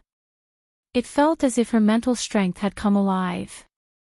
Mommy, I really don't know what to do with you. Yu Yu said helplessly, you've been hospitalized twice in just a month. Are you having bad luck this year? Yun Shishir felt wronged and said, yeah. I'm so unlucky to have encountered an elevator malfunction. How unlucky. Yu Yu pouted helplessly.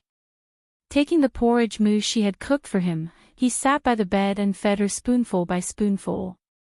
Yun Shishir had a lot of feelings in her heart.